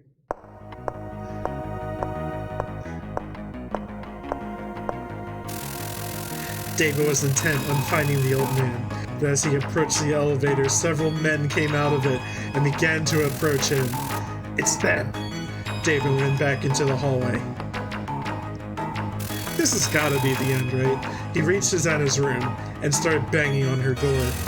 Susanna, please, open up. David, what's wrong? Susanna opened the door, looking like a different person every time a photo's taken of her. There's a bunch of weird people outside our rooms.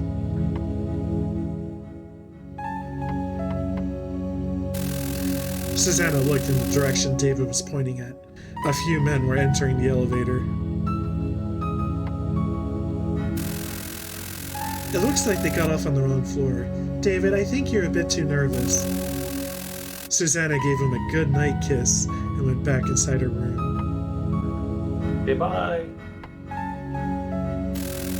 Hearing Susanna's voice was enough to calm him down. David returned to his room. He went to bed and tried falling asleep, still worried about that old man. The following day, the band was supposed to go sightseeing Rome, but David was still worried about what that old man has told him. He decided to stay at the hotel after pretending to not feel well. While he was alone in his room thinking about his problem, Susanna walked in. What's wrong, David? The guys already left. You should have seen them. They were wearing sunglasses and fake mustaches. I guess celebrities can't go have fun like normal people, huh? Hi, Susanna. Sorry I woke you up last night. You woke me up? I'm not sure I understand. I was dead tired after yesterday's performance. I'm pretty sure I slept until 9 a.m. without interruptions. But that's impossible. Don't you remember those people who got off on the wrong floor? Are you sure that wasn't another dream? Maybe the pills didn't work.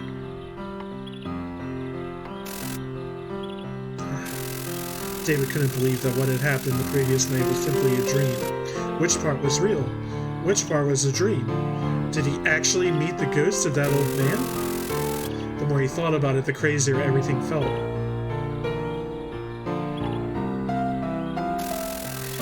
David, calm down. You'll lose your mind if you don't relax. Come on, tell me what happened last night.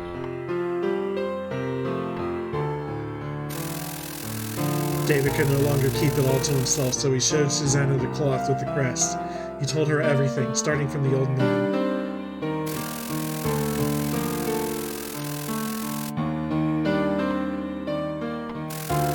It's definitely a nice crest, but something that leaves your dreams and enters reality, that's scary to think of.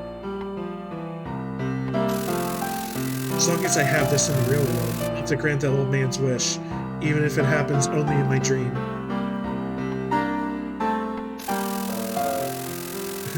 Maybe you can learn something by finding out more about this crest. There has to be some kind of reference book about coat of arms at the library. I didn't think of that, but I don't know Italian at all. Can you come with me, Susanna? Of course, it'll be like a date. I'm looking forward to it. So I guess the smooch last night didn't occur. It's too bad. No smooches for you. Yeah.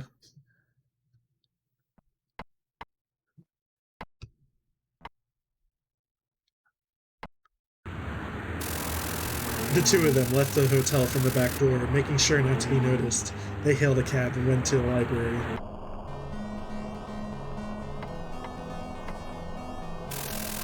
One specific car was following their taxi. The hunch was spot on, Chief. I was kind of worried when you told me we didn't have to keep watching the front door, but there you have it. When you're acting out of the ordinary, you don't want to be noticed. It's human nature. But she's with David today. Maybe they're just on a date. Or maybe she's gonna meet some other guy and he's just their alibi. A good detective never trusts appearances. Remember the middle-aged man she met? Turns out he's the president of a trading company. Comes from old money. His hobby is golf. An upper-class gentleman through and through. Nothing suspicious whatsoever. That is why it was suspicious. Why would Mr. Moneybags meet Susanna in a cafe? That's the mystery we need to solve.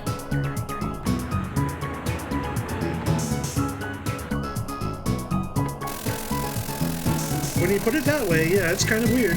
Oh, it looks like their taxi entered Via del Corso. They're probably going to Piazza Venezia. Sweet. Wherever that is. Maybe they're going to see some ancient Roman ruins at the Fora Romano. Maybe not. They took a right turn towards Piazza della Rotonda.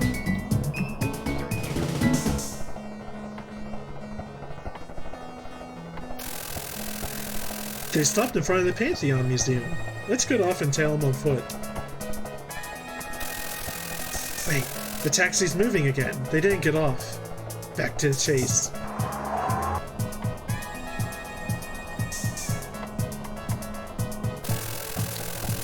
The taxi stopped in front of a building a little further on. Okay, no mistake this time. They did get off.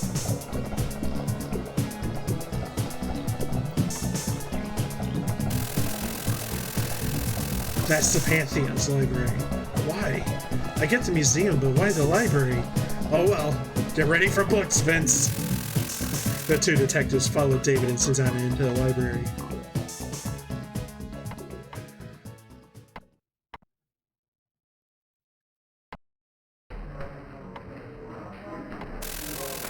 Inside the library, Susanna was talking to the clerk, with David interjecting as well from time to time. The clerk was speaking in English. After taking a look at the crest of the cloth that David showed her, the clerk gave her answer. Oh jeez. Coats of arms such as these have been traditional here in Italy since the Middle Ages. Even today, we often use newly designed coats of arms as company logos. Oh, I thought it was just for old noble families. Finding this crest is going to be a lot harder than we thought, David.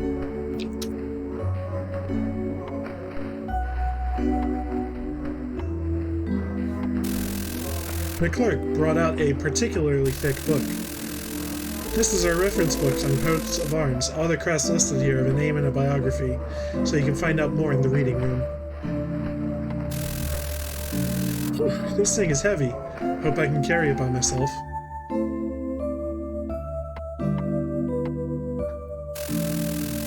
David lifted the reference book and headed towards the reading room with Susanna.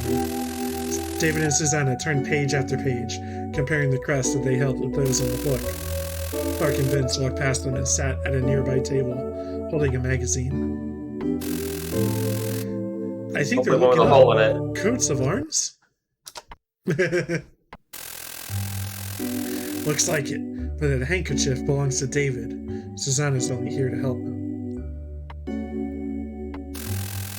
Maybe they're looking for some cool design for a prop or something.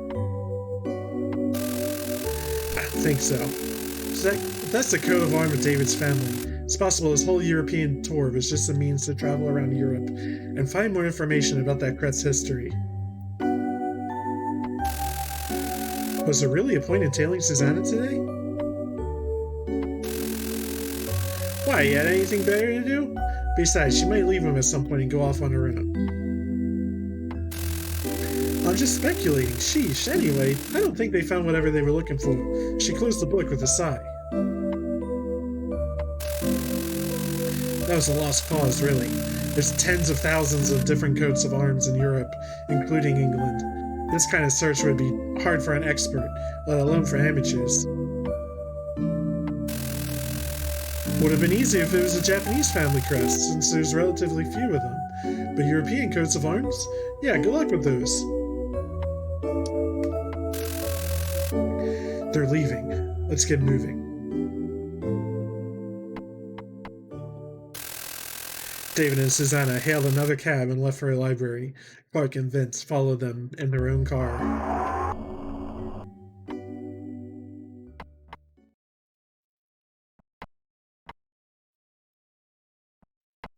think I'm checking out. I'm like nodding off. Yeah, I'm probably ending it pretty soon.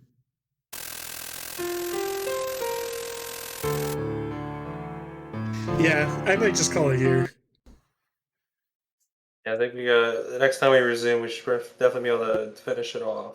I agree with you. I don't think there's that much more. But it's late o'clock for me. Yeah. I hope everybody who was watching had fun. Are we doing Pathologic tomorrow? I don't know. Well, I don't know. Okay, I guess we'll see. I'm around. Farewell. Bye. Abrupt that.